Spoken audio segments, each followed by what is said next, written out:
Hello everyone, welcome to our YouTube channel Engineers Point. I hope सभी लोग आप लोग अच्छे होंगे और आप लोग की पढ़ाई अच्छे से हो रही है। अब आप लोग के पास कम समय बचा है, तो इस कम समय को ही हम लोग यूटिलाइज करने के लिए कोशिश ये कर रहे हैं कि हम एक नए तरीके से आप लोगों के लिए कोई वीडियो लेके आए। एमसीक्यू की जो ये वीडियो आएगी, हमारा फर्स्ट क्वेश्चन कहता है कि नेटवर्क में किसी निर्दिष्ट कार्य का निष्पादन कहलाता है। तो अगर कोई नेटवर्क है, उस नेटवर्क में जो भी निर्दिष्ट कार्य होगा उसकी क्या निष्पादन क्या कहलाती है? वो कहलाती है हमारी एक्टिविटी संक्रिया। संक्रिया एक ऐसी प्रोसेस जिसमें सारे कार्य को कब हम कंप्लीट करते हैं उसके बारे में बताती है। डमी ऐसी एक्टिविटी होती है। अब मैं ऑप्शन को भी मैं एक्सप्लेन करूँगा इतने ही कम समय में। तो चलिए डमी के बारे में बताता हूँ। डमी एक ऐसी एक्टिविटी होती है जिसमें कोई भी रिसोर्स टाइप मनी कुछ भी यूज नहीं होता। ये एक तरीके से साइलेंट एक्टिविटी थी। वही बात करूँ अगर मैं इवेंट की, तो इवेंट एक ऐसी घटना होती है जो उसकी किसी भी वर्क की, ठीक है, प्रोजेक्ट का स्टार्ट होना और उसका कंप्लीट होना ही बताता है। क्या होता है? वो इवेंट एक घटना होती है। और ठेका तो आप जानते ही हो। अब मैं बात करूँ नेक्स्ट क्वेश्चन पे। नेक्स्ट क्वेश्चन में कह रहा है कि निम्न में से कौन सी टर्म है जो बताती है कि सामग्री और उपकरणों को दिया जाएगा और तथा कार्य पूर्ण किया जाएगा। तो इसमें अगर किसी भी ऐसी टर्म आती है जिसमें हम सामग्री और उपकरणों के बारे में और कार्य को कंप्लीट होने, वो प्रोजेक्ट को कंप्लीट होने में बताया जाए, तो वो होती है हमारी स्कोप होती है। अगर मैं बात करूँ अपने ऑप्शन में, तो क्वांटिटी सर्वेक्षण। क्वांटिटी सर्वेक्षण ऐसा सर्वे होता है जिसमें हम अपने मटेरियल को कितना यूटिलाइज करते हैं प्रोजेक्ट में, उसके पहले प्रोजेक्ट की स्टार्ट से पहले सारी जो भी प्रोसेस लेती हैं, जो भी वर्क करती हैं, वही होती है क्वांटिटी सर्वेक्षण। और मार्कअप के बारे में बात करें, देखो मार्कअप एक ऐसा टर्म होता है जो जब आप किसी चीज़ को लागत, जिस लागत में लाते हो कर उसे और ख़रीद के और जिस में बेचते हो, तो दोनों की जो मूल्य के बीच में डिफरेंस होता है, वही होती है क्या होती है? हमारी मार्कअप होती है। और निविदा ऐसी एक टेंडर प्रोसेस जिसमें आप कॉन्ट्रैक्टर को सेलेक्ट करने के लिए एक तरीके से एक पेपर वर्क कराते हो, होती है हमारी टेंडर होती है। अब हम आते हैं नेक्स्ट क्वेश्चन पे। थर्ड क्वेश्चन में कह रहा है कि फ्लोरनेट के ग्राफिकल गुणों के उपयोग के संबंध में निम्न में से कौन सा सही है? देखो ग्राफिकल गुण जो भी इसमें आते हैं, ऐसे क्वेश्चन आएंगे जो कि एक क्या होंगे, एक सब क्वेश्चन होंगे, सब टाइटल एक 1 2 3 दे देंगे और फिर कहेगा कि ऑप्शन में इनमें से चूज करो कि कौन सा करेक्ट है। थोड़ा लॉन्ग होता है क्वेश्चन, लेकिन क्वेश्चन इजी होता है सॉल्व करने के लिए। तो ऐसे क्वेश्चन मैक्सिमम बन सकते हैं आपके एग्जाम में। तो चलो मैं बात ही करूँ, तो इसमें कह रहा है कि रिजर्वायर नपे रिशन द्वारा वाश की गणना करना। सेकंड में कह रहा है कि बांध के नीचे से ऊपर की ओर लगने वाले बल को ज्ञात करना। तीसरे में कह रहा है कि बांध के नीचे पाइपिंग होने की संभावना की परख करना। ये सारे प्रोसेस क्या होते हैं? जब आप कोई चार्ट बनाते हो बार चार्ट में, ये सारे प्रोसेस आपको देखने होते हैं कि क्या उनके बीच रिलेशन हो सकती है। एक वर्क हो गया, एक एक्टिविटी आपकी हो जाएगी कि उनके ऊपर कोई फर्स्ट फ्लोर वगैरह तो नहीं लगेगा जिससे ब्रेक हो जाए हमारी पाइप जो भी आप इंस्टॉल करोगे। या एक ऐसी एक्टिविटी होती है जिसमें ये पता करते हो कि आपकी उसके बांध के नीचे जो भी आप बनाते हो उसमें और कितनी संभावना है इसको वर्क करने की, ठीक है। तो ये सारे क्या हो सकती हैं? हमारी एक फ्लोनेट के ग्राफिकल रिप्रेजेंटेशन में यूज होते ही होते हैं। तो क्या यहाँ हो जाएगा? यहाँ तीनों सही हो जाएंगे। अब हम आते हैं नेक्स्ट क्वेश्चन पे। नेक्स्ट क्वेश्चन में कह रहा है कि सीपीएम नेटवर्क, कह रहा है कि सीपीएम नेटवर्क में, ये वाली क्वेश्चन है, कह रहा है क्या है ये? फोर्थ क्वेश्चन कह रहा है कि बताइए सीपीएम नेटवर्क पर विचार करते हुए अंकित, तो इसमें कौन सा इसमें सीपीएम नेटवर्क है? सीपीएम नेटवर्क होता है कि क्रिटिकल पाथ मेथड, इसका फुल नेम होता है क्रिटिकल पाथ मेथड। कह रहा है कि इस पे विचार करके बताइए कि क्या इसमें से कौन सही है।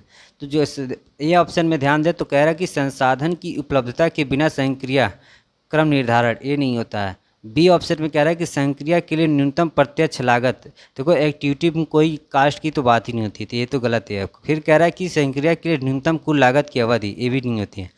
थर्ड डी ऑप्शन में कह रहा है कि प्रत्येक अलग अलग संक्रिया, ठीक, अलग अलग संक्रिया के लिए संसाधन उपलब्ध करना पर विचार करते हुए संक्रिया का क्रम निर्धारण, क्योंकि सीपीएफ में क्या होता है?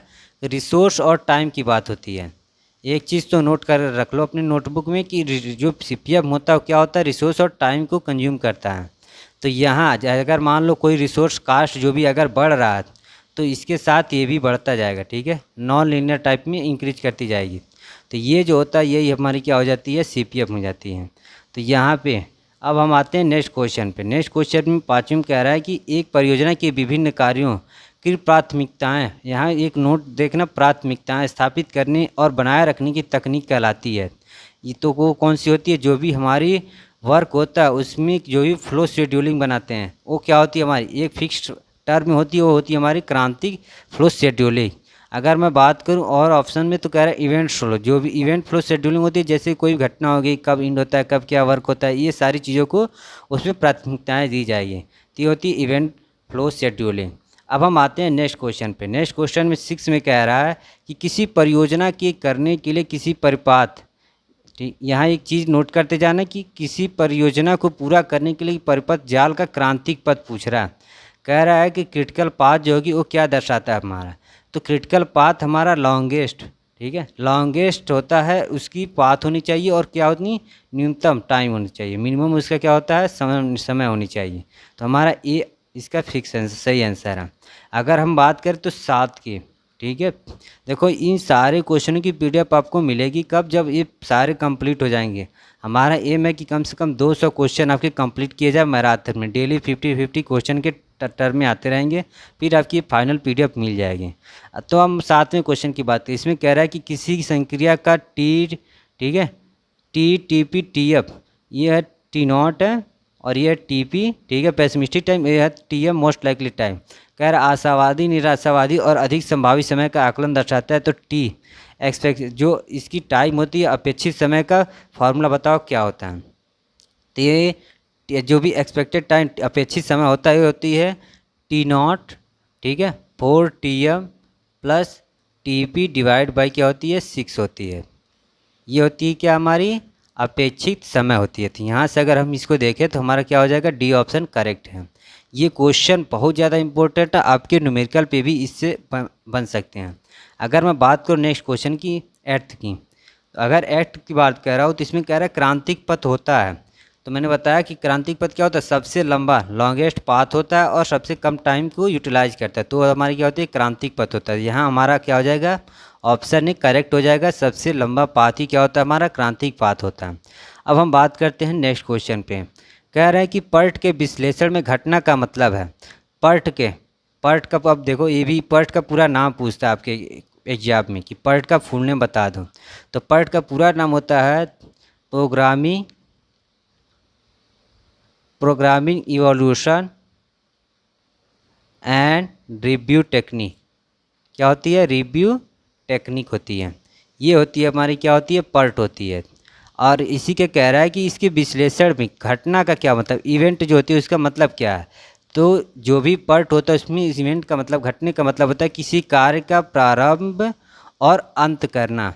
किसी भी, हमें ये नहीं पता होता है क्योंकि देखो पर्ट में क्या होता है कि आपकी जो पर्ट होती है ना ही रिसोर्स को यूटिलाइज करती है और ना ही समय को, ठीक है, ना ही रिसोर्स और ना ही टाइम, दोनों को यूटिलाइज नहीं करते। हमें ये फिक्स टाइम नहीं पता होता है कि कितना इसका लगने वाला टाइम और कितना समय, तो हमें ये कंफर्म करना होता है कि हमारा कार्य का प्रारंभ और अंत होना ही क्या होता है, हमारा पर्ट होता है।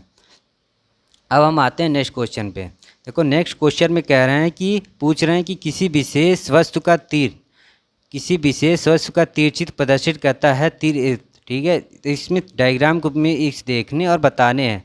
तीर ए को जाना जाता है, देखो तीर ए को कैसे जानेंगे क्या है। अगर मैं इसको देखूं तो इसमें इससे सॉल्व करूं, देखो जो सीपीएफ में होता है हम जब कैलकुलेशन सॉल्व करते हैं तो उसके हिसाब से हम बता सकते हैं कि ये कौन सी हमारी तार्किक संक्रिया है या क्रांतिक संक्रिया है या डमी संक्रिया जो भी है। तो हम इसे सॉल्व करते हैं। देखो यहाँ से 4 हो गई, 4 को इसमें जब इस एक्टिविटी को जोड़ेंगे तो इसका जो अर्लीस्ट टाइम क्या होता है, यहाँ 4 है तो पहले यहाँ 4 पहले लिखते हैं। यहाँ 0 से हम किसी टर्म को क्या करते हैं, स्टार्ट करते हैं। तो यहाँ से जब हम फर्स्ट टाइम, ये वाली हमारी जो फर्स्ट 0 जो शो करते हैं ये कहते हैं हमारी अर्लीस्ट टाइम होती है, और सेकेंड वाली होती है जो लेटेस्ट फिनिश टाइम होती है। तो अब मैं बात करूँ तो ये 4 होगी, तो 4 जब इसमें मल्टीप्लाई प्लस करते जाएंगे, प्लस करेंगे तो ये क्या हो जाएगी 4 हो जाएगी, और इधर से जब हम आएंगे तो लेटेस्ट फिनिश टाइम के सॉल्व करते आएंगे। तो अब हम आते हैं इधर से, तो ये पहले ये हो गई, तो फिर 4 और ये 6, जब यहाँ वाले पे आएंगे तो क्या हो जाएगी 10। पहले एक वाले से सॉल्व करके जाते हैं, फिर में हम लोग लास्ट वाले से स्टार्ट करके बैक फर्स्ट टाइम आते हैं, तो जिससे हमें पता चलता है कि कितनी उसकी अर्लीस्ट टाइम और लेटेस्ट फिनिश टाइम क्या होगी। तो अब मैं बात करूँ इधर से 10 हो गया। अब मैं जब इधर से सॉल्व करके जा रहा हूँ इस वाली एक्टिविटी से, देखो पहले क्या था 1, ठीक है, मैं यहाँ लिख रहा हूँ 1 से स्टार्ट किया, 2 पे गया, 2 से मैं 4 पे गया, तो हमारी फिनिश टाइम कितनी आ रही है? पहले हमारी आ रही है 10 और फिर इसके बाद कितनी आ रही है? फिर मैं इधर से सॉल्व करके जा रहा हूँ। 1 लिया एक्टिविटी, फिर 2 लिया, फिर क्या लिया? 3 लिया। देखो यहाँ से ये जा रही है ना, एक इधर भी आ रही है, तो 3 लिया। फिर इसके बाद मैंने इधर से फिर मैं इधर जा रहा हूँ कम अपने फाइनल की तरफ, तो 4 हो गए। तो ये इसका अगर जोड़ें तो ये 4 ये हो गई और ये 0 हो गई। ये तो एक तरीके से तो किसी कोई एक्टिविटी नहीं है, लेकिन एड ये वाली होगी तो हमारी क्या हो जाएगी? इसके हिसाब से हमारी वैल्यू 12 आ रही है। लेकिन देखो ध्यान देना, कभी भी जब हम आगे की वैल्यू काउंट करते जाते हैं तो जो वैल्यू मैक्सिमम होती जाती है उसी वैल्यू को हम ऐड कर मतलब टेक करते हैं, ठीक है, फाइंड आउट करते हैं। तो यहाँ हमारी जब 8 4 12, तो ये वैल्यू हमारी क्या हो जाएगी? अब 12 हो जाएगी। हम 10 नहीं लेंगे क्योंकि हमारी क्या होती है? लॉन्गेस्ट जो भी टाइम पीरियड लेते हैं, जो कि लॉन्गेस्ट पाथ वाली लेती हैं, उस वाले को क्या करते हैं? हम सॉल्व करते हैं। अब हम बात करते हैं इस 8 वाले को। अगर मैं फर्स्ट थर्ड, ठीक है, फिर जाता हूँ फर्स्ट थर्ड और उसके बाद फोर्थ पे जाता हूँ, तब कितना हो जाएगा? 8 8 16 हो जा रहा है मेरा। ये सबसे ज़्यादा लॉन्गेस्ट पाथ, तो हमारी क्या हो जाएगी? यहाँ से ये हो जाएगी, इसकी वैल्यू अब हो जाएगी 16। और यहाँ क्या हो जाएगी? यहाँ आ गई 8। अब देखो यहाँ से अब फिर जब मैं बैक होकर सॉल्व करूँगा, लेटेस्ट फिनिश टाइम देखूँगा, सॉरी लेटेस्ट स्टार्ट टाइम देखूँगा, तो क्या हो जाएगा? यहाँ से जब घटाऊँगा इस वाली वैल्यू को, तो यहाँ क्या हो जाएगी? 16। 16 में से 6 घटाऊँगा 10, 10 हो जाएगी मेरी वैल्यू। अब घटाते हुए जाएंगे, फिर ऐसे इधर से जब सॉल्व करके जाते हैं तो इधर घटा के आएंगे, तो यहाँ क्या हो जाएगी? 16 में से 8 गई तो 8। फिर इधर इस वाली टाइम पे जाएंगे तो हम बैक आ जाते हैं, तो इधर से फिर इधर सॉल्व करेंगे, जो हमारी कम टाइम होती है उसको लेते हैं। फिर यहाँ से जब इधर आए तो हमारी कितनी टाइम आ रही है? 8 आ रही है। तो इसके हिसाब से हमारी क्या वैल्यू हो जाएगी? यहाँ हो जाएगी 8 वैल्यू, क्योंकि अभी ये फिनिश टाइम ये होके आ रही है। तो अगर मैं देखूँ कौन सी हमारी दोनों को घटाने, तब देखो इसमें से जो latest sorry earliest start time और लेटेस्ट स्टार्ट टाइम, इन दोनों को घटा के जो वैल्यू हमारी बनती है वही क्या होती है? क्रांतिक पाथ बनती है। तो देखो ये वाली को घटाओ 0 0, ये वाली को घटाओ तो इसकी वैल्यू क्या हो जाएगी? 0 0 सिलेक्ट करिए। फिर इसको घटाओ तो इसकी वैल्यू क्या हो जाएगी? ये भी 16 ही हो जा रहा है ना। पहले 16 को ही फाइंड आउट करके फिर सॉल्व करते तो 16, ये भी 0 हो गए। तो मतलब हमारा ये क्या हो जाएगा? लेटेस्ट क्रिटिकल पाथ, सॉरी ये क्रिटिकल पाथ, यही हमारा क्या हो जाएगा? Critical path. लेकिन अब ये वाली क्या हो जाएगी? ये हो गई सब क्रिटिकल पाथ हो जाएगी। तो यहाँ की इसके हिसाब से क्या हो जाएगी? हमारी उपक्रांतिक प्रक्रिया सही हो जाएगी।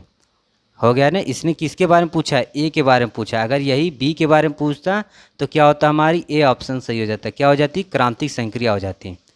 आई होप आप लोगों को ये बात समझ आ गया होगा अब तक। अगर ना समझ आए तो इस पर बताना कि मैं एक पार्टिकुलर वीडियो बताऊँ। अब हम आते हैं 11 पे। नेक्स्ट क्वेश्चन में कह रहा है कि विभिन्न कार्य स्टेशनों के मध्य पदार्थ स्थानांतरण की मात्रा को अनुमानित करने हेतु प्रयुक्त चार्ट कहलाता है। कह रहा है कि किसी भी पदार्थ की, ठीक है, मटेरियल की हम स्थानांतरण एक जगह से दूसरी जगह पे करते हैं। मान लो ये मेरा कंस्ट्रक्शन, जहाँ से हमने कोई प्रोडक्ट बना, जैसे कंक्रीट वगैरह की सप्लाई इस जगह से करा रहा हूँ, किस जगह पे? यहाँ हमारा प्रोजेक्ट वर्क हो रहा है। तो इसके बीच जो भी होता है ये क्या होता है? हमारा यात्रा चार्ट बनता है। आप देखे होंगे कभी कभी ट्रेन वगैरह के लिए तो आप पहले से यात्रा चार्ट बना जाती है कि आपको फिक्स करने के लिए कि कहाँ से कहाँ हमारा किसकी सीटिंग होगी, कहाँ से कौन सी ट्रेन जाएगी। तो ये सारी क्या होती है? यात्रा चार्ट होती है।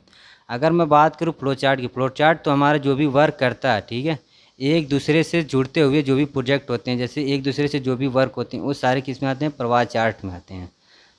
अब हम आते हैं नेक्स्ट क्वेश्चन पे। नेक्स्ट क्वेश्चन 12 में कह रहा है कि निर्माण योजना के लिए क्रांतिक पथ, निर्माण योजना में क्रांतिक क्रिटिकल पाथ के लिए मुक्त फ्लोट, फ्री फ्लोट हो सकता है। क्या हो सकता है? कह रहा है कि ऑप्शन में कुल फ्लोट से अधिक। अब देखो फ्री फ्लोट होता क्या है कि जो भी हमारी एक्स्ट्रा अवेलेबल टाइम होती है, ठीक है, किसी भी वर्क के लिए जब एक्स्ट्रा अवेलेबल टाइम होती है, किसी भी प्रोजेक्ट कंप्लीट होने के लिए बिना इफेक्ट किए, बिना विलम्ब किए जो समय होता है वही क्या होता है? मुक्त फ्लोट होती है। अगर वहीं तो अगर जो फ्री फ्लोट होता है वो क्या होता है? कि मिनिमम टाइम होता है। क्या होता है? ये मिनिमम टाइम होता है। फ्री जो होती है स्वतंत्र, sorry independent float. Independent float क्या होती है? ये होती है फ्री फ्लोट होता है हमारा एक्स्ट्रा अवेलेबल टाइम होता है, और जो इंडिपेंडेंट फ्लोट होता है वो क्या होती है? हमारी स्वतंत्र जो फ्लोट होता है वो क्या होता है? हमारे मिनिमम टाइम में हो लेता है। तो यहाँ कह रहा है कि निर्माण योजना के लिए क्रांतिक पथ में मुक्त फ्लोट हो सकता है, तो वो जो होगा क्या होगा? वो स्वतंत्र फ्लोट से क्या हो जाएगी? अधिक हो जाएगी, क्योंकि ये क्या हो गया? ये तो एक्स्ट्रा टाइम हो गई ना, तो इसकी वैल्यू क्या होगी? हमेशा फ्री फ्लोट की वैल्यू ज़्यादा होगी। किससे? इंडिपेंडेंट स्वतंत्र वाले फ्लोट की वैल्यू से क्या हो जाएगी? ज़्यादा होगी। अब हम बात करते हैं नेक्स्ट पे क्वेश्चन की। कह रहे हैं कि न्यूनतम संभावित समय जिसके लिए संक्रियाओं को एक्टिविटी को अनुसूचित किया जा सकता है को निम्न में से किससे दर्शाते हैं। तो जो भी हमारी समय होती है, जो भी टाइम पीरियड होती है, उसको किससे हम रिप्रेजेंट करते, वो होती है हमारी क्रैश पीरियड होती है। वो क्या होती है हमारी क्रैश पीरियड होती है। ये अगर लॉजिकली देखो तो देखो यहाँ समय की बात कर रहा है, ठीक है, कह रहा है न्यूनतम संभावित समय जिसके लिए। तो ऐसे भी अगर क्वेश्चन को अगर आपको क्या हो ना लॉजिकली सॉल्व करने हो तो डायरेक्ट देखो जहाँ वो समय की बात कर वही ऑप्शन करेक्ट कर दो। ऐसे भी सॉल्व कर सकते हो अपने एग्ज़ाम को, लेकिन हर जगह मत ट्राई करना ऐसे। तो ये हो गई हमारी क्रैश पीरियड हो गई। अब हम आते हैं नेक्स्ट क्वेश्चन पर। नेक्स्ट क्वेश्चन में 14 में कह रहा है कि गैंट चार्ट जानकारी प्रदान करता है। अब देखो गैंट चार्ट होता क्या है। गैंट चार्ट के बारे में अगर बात करें तो जो भी हमारी जैसे प्रोजेक्ट होती है, प्रोजेक्ट में जो भी शेड्यूलिंग होती है, जो भी ग्राफिकल रिप्रेजेंट करते हैं एक्टिविटी को, ठीक है, एक्टिविटी और टाइम्स के साथ, वही होती है हमारी क्या होती है गैंट चार्ट होती है। तो इसमें हमारी क्या होती है जो भी उत्पादन जो भी मटेरियल की ही बस बातें की जाती है और किसी चीज़ की बात नहीं की जाती। ना ही इसमें कोई कास्ट होता है, ग्रेड होता है, ना ही क्रय विक्रय, ये सब कुछ नहीं होते हैं।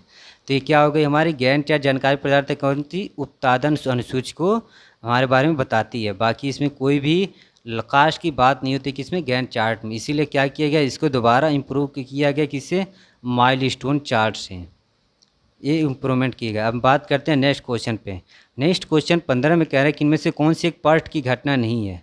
देखो ऐसे लॉजिक, देखो एक क्वेश्चन आ गया लॉजिक टाइप में आपको सॉल्व करने की पार्ट की घटना नहीं है। मैंने बताया था कि पार्ट की घटना क्या होती है। पार्ट किसी भी समय को स्टार्ट और क्या होता है इंड होना ही बस बताता है। वो क्या होती है हमारी घटना होती है। पार्ट में घटना क्या होती है स्टार्ट बताती है और उसकी इंड बताती है और कुछ नहीं बताती। तो अगर मैं इसके हिसाब से देखूँ तो देखो ऑप्शन में कह रहा है कि कह रहा नहीं है, ये भी चीज़ ध्यान रखना।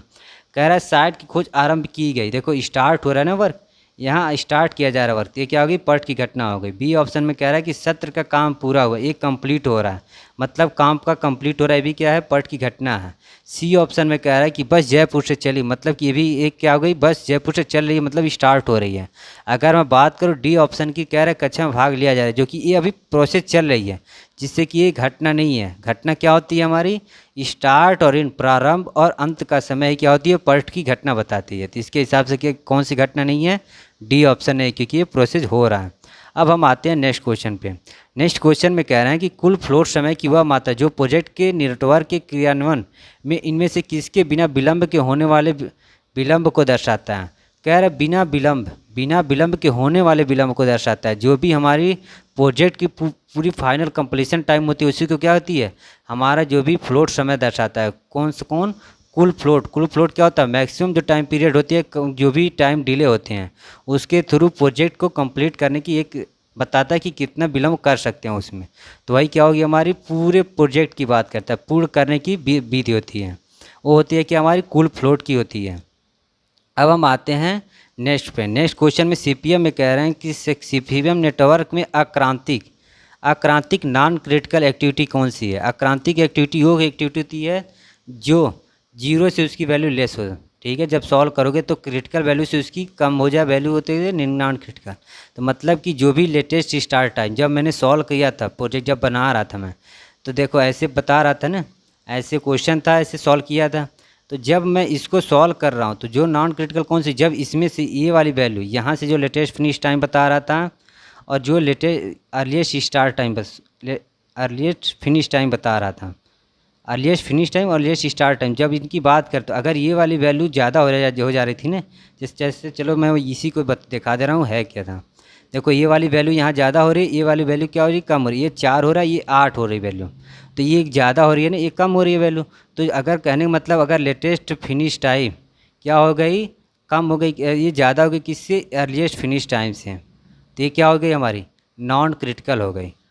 यही होती है हमारी नॉन क्रिटिकल एक्टिविटी के बारे में बताता है। अब तो हम इसके हिसाब से सॉल्व कर सकते हैं कि हमारी जो लेटेस्ट फिनिश टाइम है जो क्या है मैक्सिमम किससे अर्लीस्ट फिनिश टाइम से, और या अगर कह सकते हैं कि जो लेटेस्ट स्टार्ट टाइम है वो किससे अर्लीस्ट स्टार्ट टाइम से ज़्यादा कौन लेटेस्ट स्टार्ट टाइम। तो हमारा क्या हो जाएगा बी ऑप्शन सही है। अगर ए ऑप्शन की बात करूँ तो ये क्रिटिकल एक्टिविटी की बातें करता है, क्रांतिक संक्रिया के बारे में बताता है कौन। अगर ये सब क्या हो गए EST बराबर क्या होगा LST या LFT बराबर हो गया, ठीक है, LFT EFT बराबर हो गया अगर LFT, तो ये क्या हो गए ये हो जाएगी हमारी क्रिटिकल एक्टिविटी हो जाएगी। अगर यही वैल्यू क्या होगी अगर लेटेस्ट स्टार्ट टाइम अगर ज़्यादा हो गए अर्लीस्ट स्टार्ट टाइम से, तो ये क्या हो जाएगी नॉन क्रिटिकल एक्टिविटी हो जाएगी। अब हम आते हैं नेक्स्ट क्वेश्चन पे। नेक्स्ट क्वेश्चन में कह रहा है ये देखो नेक्स्ट क्वेश्चन के डायग्राम हमारे पास है नहीं, तो हम आते हैं 19 क्वेश्चन पे। 19 क्वेश्चन में कह रहा है इन्होंने कि किसी रचना का समय एवं प्रगति प्रोग्रेस चार्ट होती है। देखो किसी भी टाइम, ठीक है, टाइम को बनाना और रिप्रेजेंट करना किसी ग्राफिकल के थ्रू, वो कौन से चार्ट होते हैं? वो दान चार्ट, बार चार्ट भी हो सकता है, गैंट चार्ट भी हो सकता है, माइलस्टोन चार्ट हो सकता है, ये तीनों हो सकते हैं। तो हम कह सकते हैं कि रचना का समय एवं प्रगति प्रोग्रेस चार्ट क्या कहलाता है? गैंट चार्ट, गैंट चार्ट और माइलस्टोन चार्ट सब हो सकते हैं। उपरोक्त में से चारों, डी ऑप्शन सही। अब हम बात करते हैं 20 सब। कह रहे हैं कि दुर्घटना के घटाने के लिए एक चीज़ ध्यान रखना, हमारी जो भी इंजीनियरिंग प्रोसेस होती है हम किसको क्या करते हैं? दुर्घटना को घटाने के लिए बात करते हैं। तो कह रहे हैं कि दुर्घटना को घटाने के लिए किए जाने वाले विभिन्न उपायों की निम्न समूहों में बांटा जा सकता है। 3 समूह में बांटा जा सकता है। वो निम्न समूह कौन से होंगे? 3E की बात कर रहा है। अगर 3E की बात कर रहा है तो कौन से हो सकते हैं कि दुर्घटना को घटाने के लिए जो बनाए गए हैं? वो हो सकते हैं, पहला हो सकता है इंजीनियरिंग। हमारी इंजीनियरिंग का काम ही होता है कि हम क्या करें, किसी भी घटना को रोकने के लिए ही, कंट्रोल करने के लिए हम इंजीनियरिंग के सारे प्रोसेस यूज करते हैं, जिसमें आप फर्माबंदी या जो भी आप एक्टिविटी करते हो, कंस्ट्रक्शन में, सारे केस में इंजीनियरिंग में होते हैं। या हो सकता है हम क्या करते हैं, प्रवर्तन, ठीक है, प्रवर्तन भी इसके क्या होते हैं? एक प्रोसेस ही होते हैं। तो ये होगी प्रवर्तन। और एक होती है एजुकेशन। एजुकेशन भी क्या होता है? किसी भी, जैसे मान लो जो भी काम कर रहे हो एम्प्लॉय, उनको क्या होता है? एक एजुकेट किया जाता है, जैसे फायर वर्क हो गया या जो भी हो गया, तो आप हेलमेट लगाओ, ये सब क्या है? एजुकेशन के ही थ्रू किया जाता है। तो प्रवर्तन, इंजीनियरिंग और एजुकेशन, ये 3E होते हैं किसके लिए? दुर्घटना को घटाने के लिए वर्क करते हैं। तो हमारा क्या हो जाएगा? उपरोक्त इसमें यहाँ से सी ऑप्शन करेक्ट हो जाएगा। देखो कोई भी प्रबोधन तो होता ही नहीं है किसी चीज़ को करने के लिए, या उपयुक्तता तो आपको यूज करना ही नहीं है कि आप दुर्घटना को घटाने के लिए उपयुक्तता कहीं यूज ही नहीं करते हो। अब हम आते हैं इसमें 21 पे। 21 में कह रहा है कि किसी परियोजना नेटवर्क में डमी, ठीक है, डमी कार्य के निम्न उपयोग में नहीं लिया जा सकता। तो डमी एक्टिविटी को क्या होती है? डमी एक्टिविटी ऐसी साइलेंट एक्टिविटी जो ना ही समय, ठीक है, ना ही रिसोर्स, सामग्री, ना ही मनी, इन तीनों को कभी यूज में लाया ही नहीं जाता। ये बस ये बताने की कोशिश करते हैं डमी एक्टिविटी कि हम अगर कोई कार्य डिले हो रहा है, मान लो अगर ये हमारी एक्टिविटी स्टार्ट हो रही थी, फिर एक्टिविटी कुछ टाइम के लिए डिले हो रही है, तो इसके साथ पैरेलल में कोई अगर वर्क हो रहा है तो उसको जोड़ने के लिए ही हम क्या करते हैं? पैरेलली दूसरे के साथ ऐड करने के लिए हम क्या करते हैं? डमी एक्टिविटी लेते हैं। ये कोई समय नहीं लेता, ना ही कोई वर्क करता है, ठीक है, ना ही इसमें पैसे लगते हैं। बस इसकी अगर काम डिले होने के लिए क्या करते हैं? इसको बस ऐड कर देते हैं। इसको हम डॉटेड से डिनोट करते हैं, ठीक है। जो डमी एक्टिविटी को इसमें ज्वाइन करते हैं वो होती है, इसे डॉटेड डिनोट करते हैं। ये चीज़ ध्यान रखना, कई बार ये भी क्वेश्चन पूछता है कि डमी एक्टिविटी को कैसे डिनोट करते हैं? डॉटेड वैल्यू क्या होती है? डॉटेड, ऐसे डॉटेड वैल्यू बनते हैं, इसको क्या होते हैं? शो करते हैं डमी एक्टिविटी को। अब हम आते हैं नेक्स्ट क्वेश्चन पे। कह रहा है कि एक सीपीएम नेटवर्क में इवेंट आई है। एक सीपीएम नेटवर्क में इवेंट आई का विलंबित समय, देखो यहाँ क्या कि इसने बता रखे कि विलंबित समय कौन से हैं। फिर कह रहा है उसका समय कितना विलंबित समय का? 10 सप्ताह। मतलब हमारी जो अर्लीस्ट स्टार्ट टाइम है उसने बता रखे हैं सीपीएम में। और कह रहा है कि आईजे एक्टिविटी को 4 सप्ताह में समय लेती है। तो इवेंट जे के लिए 16 में, यहाँ भी इसने 16 दे दिया। सप्ताह कौन सी? जे के लिए। और कह रहा है कि इसका फ्लोट बताइए आईजे का कब होगा। तो अगर मैं इसको डिनोट करूँ एक एक्टिविटी के थ्रू, तो देखो यहाँ हो गई ए हमारी, ये हो गई आई एक्टिविटी, ये इसको हम क्या करते हैं? जे से डिनोट करते हैं। अब मैं इसको डिनोट कर रहा हूँ जे से। अब मैं जब इसको सॉल्व करूँगा तो इसने पहले क्या बता रखा है? आई के लिए इसकी कितनी है इसकी विलंब समय? यहाँ इसने 10 दे रखे हैं। और इसके लिए क्या इसने दे रखा है? जे के स्टार्ट टाइम दे रखा है 16, और बीच की जो इसके डिले का, ठीक है, जो टाइम ले रहा हो कितना ले रहा है? 4 ले रहा है। तो जब हम किसी फ्लोट के लिए समय निकालते हैं, ठीक है, TLJ, ठीक, जो भी इसके अगर मान लो इस वाले की बात कर रहा है ना, आईजे के लिए फ्लोट की टाइमिंग पूछ रहा है आईजे की, तो जब इसको सॉल्व करते हैं तो इसमें से इसकी वैल्यू, ठीक है, इन दोनों को घटा देते हैं। जो हमारी लेटेस्ट स्टार्ट टाइम होती है और जो अर्लीस्ट स्टार्ट टाइम होती है, अर्लीस्ट स्टार्ट टाइम, इसमें से इसको घटाएंगे और इसकी जो वैल्यू हमारी टाइम गिवन होती है इसको भी घटा देते हैं इसमें से फाइंड आउट करने के। तो क्या करेंगे हम? 16 - 10 - 4 कर देंगे, तो जो वैल्यू आएगी हमारी क्या आ जाएगी? 2 दिन आ जाएगी। ये वैल्यू क्या होती है? हमारी फ्लोट की टाइम पीरियड बताती है। सॉल्व हो गया तो इसकी वैल्यू हो जाएगी बी, ठीक है, डी, 2 सप्ताह हमारा क्या हो जाएगा? करेक्ट हो जाएगा। अब हम आते हैं नेक्स्ट क्वेश्चन पे। देखो नेक्स्ट क्वेश्चन 23 में कह रहे हैं कि निम्नलिखित में से कौन सी कृत्रिम गतिविधि है? कृत्रिम या आर्टिफिशियल एक्टिविटी है। अब मैं बात करता हूँ तो आर्टिफिशियल कौन सा हो सकता है, जो भी कार्य चल रहा है, ठीक है, किसी काम का होने वाला अगर ना हो रहा हो या उसका अगर मान लो डिले हो रहा है कम, तो ही क्या होता है, कृत्रिम हम अलग से काम कराते हैं। तो जब हम यहाँ बात करता हूँ तो जो ए ऑप्शन है ये कह रहा है नींव की खुदाई, ये क्या है, ये हमारा फिक्स वर्क हो रहा है ना, जो हमारे प्रोजेक्ट में काम हो रहे हैं, ये क्या होती है, ये हमारे नेचुरल वर्क हो गया। तो ऐसे ही जो हमारी ए ऑप्शन होगी, फिर कह रहा है ठोस सामग्री के आगमन, ये आगमन का इंतजार कर रहा है। वेट होना ही क्या होता है, एक कृत्रिम गतिविधि होती है। सी ऑप्शन में कह रहा है न्यू कंक्रीट को बिछाना, ये भी हमारा एक वर्क हो ही रहा। अब इसमें क्या हो रहा है, न्यू कंक्रीट की डी में कह रहा है न्यू कंक्रीट की तरह ये भी हमारी वर्क हो ही रहे हैं। तो जो कृत्रिम होती है वो क्या होता है, वेट लॉस या किसी चीज़ की डिले होना ही क्या होता है, कृत्रिम गतिविधि होती है। तो इसके हिसाब से क्या हो जाएगी, हमारी बी ऑप्शन करेक्ट हो जाएंगे। अब हम आते हैं नेक्स्ट क्वेश्चन पे। 24 में कह रहे हैं कि निम्न में फ्लोनेट के निर्माण की प्रक्रिया दी गई है, इसमें एक प्रोसेस दी गई है, कह रहे हैं कि इनमें से कौन सा क्रम सही है। अब आपको प्रोसेस बताने हैं, जैसे आप प्लानिंग, शेड्यूलिंग, कंट्रोलिंग, ये सारे जो भी वर्क करते हैं, कोऑर्डिनेटिंग, तो ऐसे ही इसमें कह रहे हैं कि इससे प्रोसेस दे रखें और फिर पूछ रहे हैं कि इसका बताओ कि कौन सा सही होगा ऑप्शन, कौन सा इसका करेक्ट प्रोसेस है।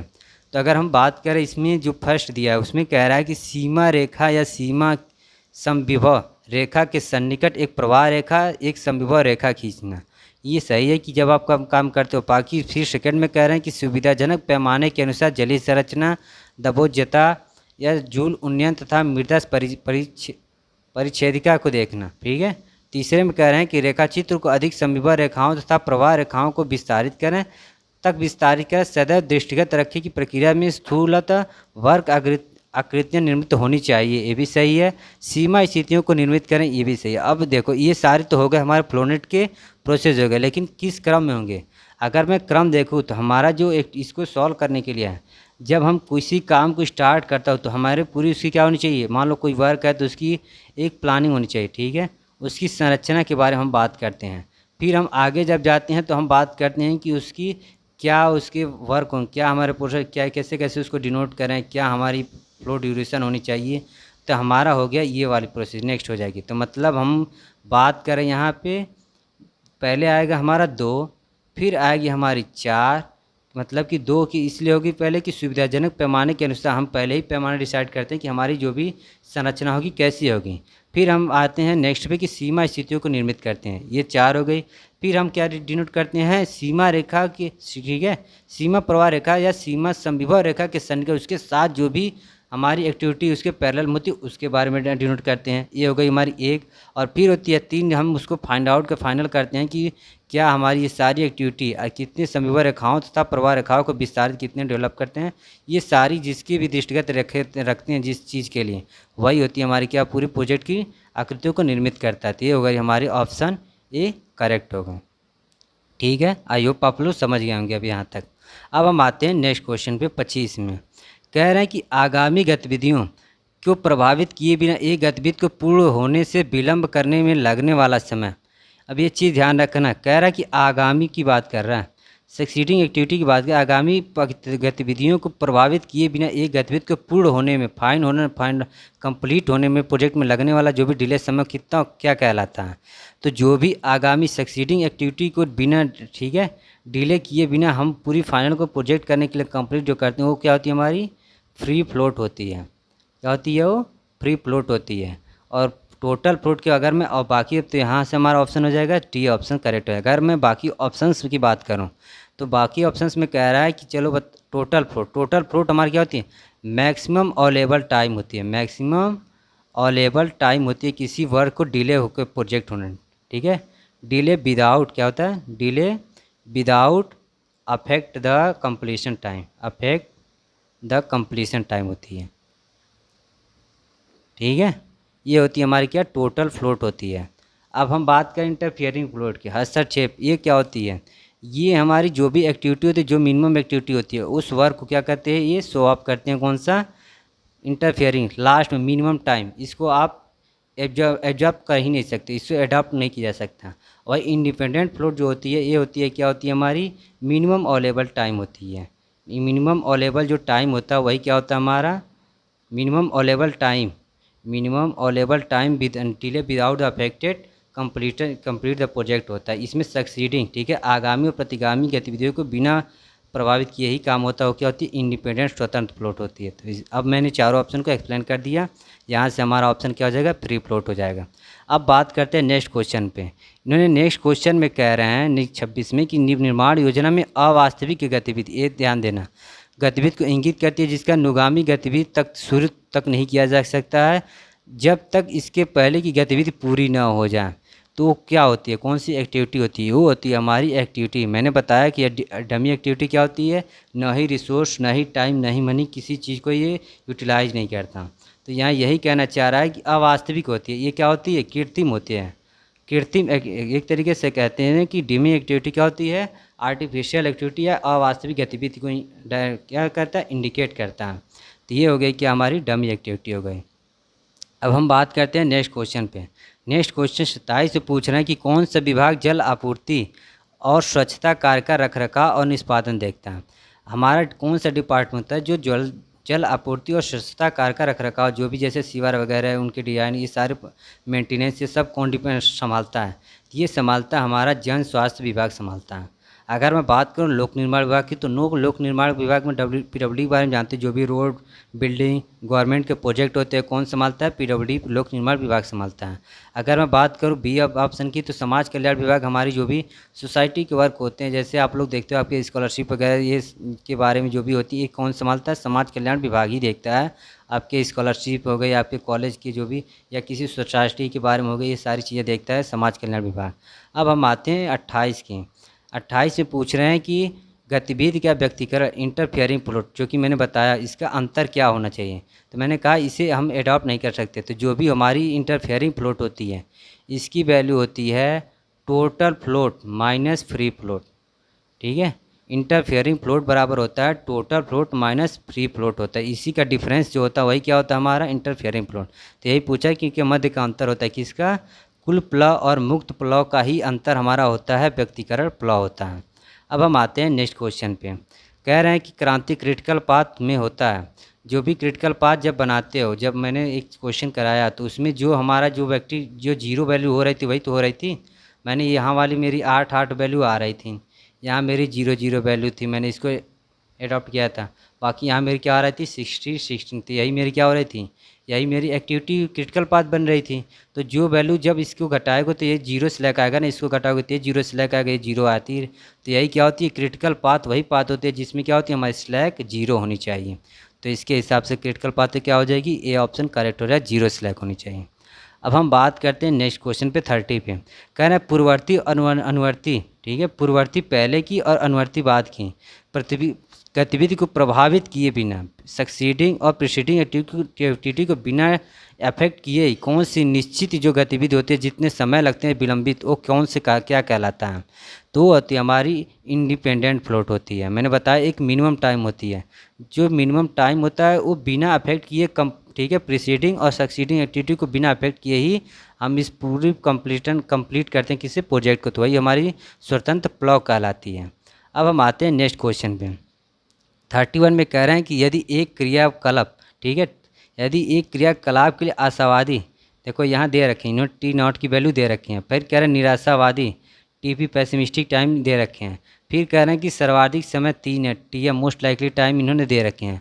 अब कह रहे हैं कि TE की वैल्यू बताओ, प्रत्याशित समय की वैल्यू बताओ। देखो ये क्वेश्चन आ गया, क्वेश्चन मैक्सिमम बहुत ज़्यादा मोस्ट इंपॉर्टेंट क्वेश्चन है, ये आपके एग्जाम में आने के बहुत ज़्यादा चांस है। तो इसको सॉल्व करना, मैंने फॉर्मूला क्या बताया था, T0 + 4TM प्लस क्या था TP डिवाइड बाई वैल्यू क्या थी 6 थी। अब इसको सॉल्व कर लो तो इसकी वैल्यू क्या करोगे, यहाँ रखेंगे हम वैल्यू, तो इसकी वैल्यू आएगी T0 क्या दे रखा है 1 दे रखा है, उसके बाद मोस्ट लाइकली टाइम कितनी दे रखा है 3 दे रखा है, प्लस इसके बाद TP की वैल्यू कितना दे रखा है 8 दे रखा है।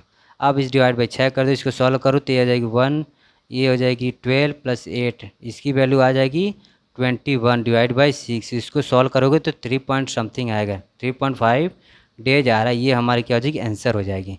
तो हमारे यहाँ से क्या हो जाएगा, बी ऑप्शन करेक्ट हो जाएगा। ये क्वेश्चन बहुत ज़्यादा इंपॉर्टेंट है, इसको एक बार खुद से पहले सॉल्व कर लेना एक बार और।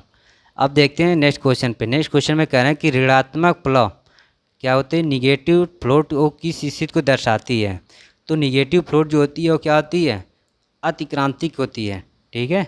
जो भी निगेटिव, जैसे मान लो 0 से कम वैल्यू अगर आ गई, ठीक, इसकी वैल्यू अगर 0 से कम, क्रिटिकल एक्टिविटी की वैल्यू क्या होगी, 0 से कम आ गई तो क्या हो जाएगी, अतिक्रांतिक हमारी वैल्यू को बता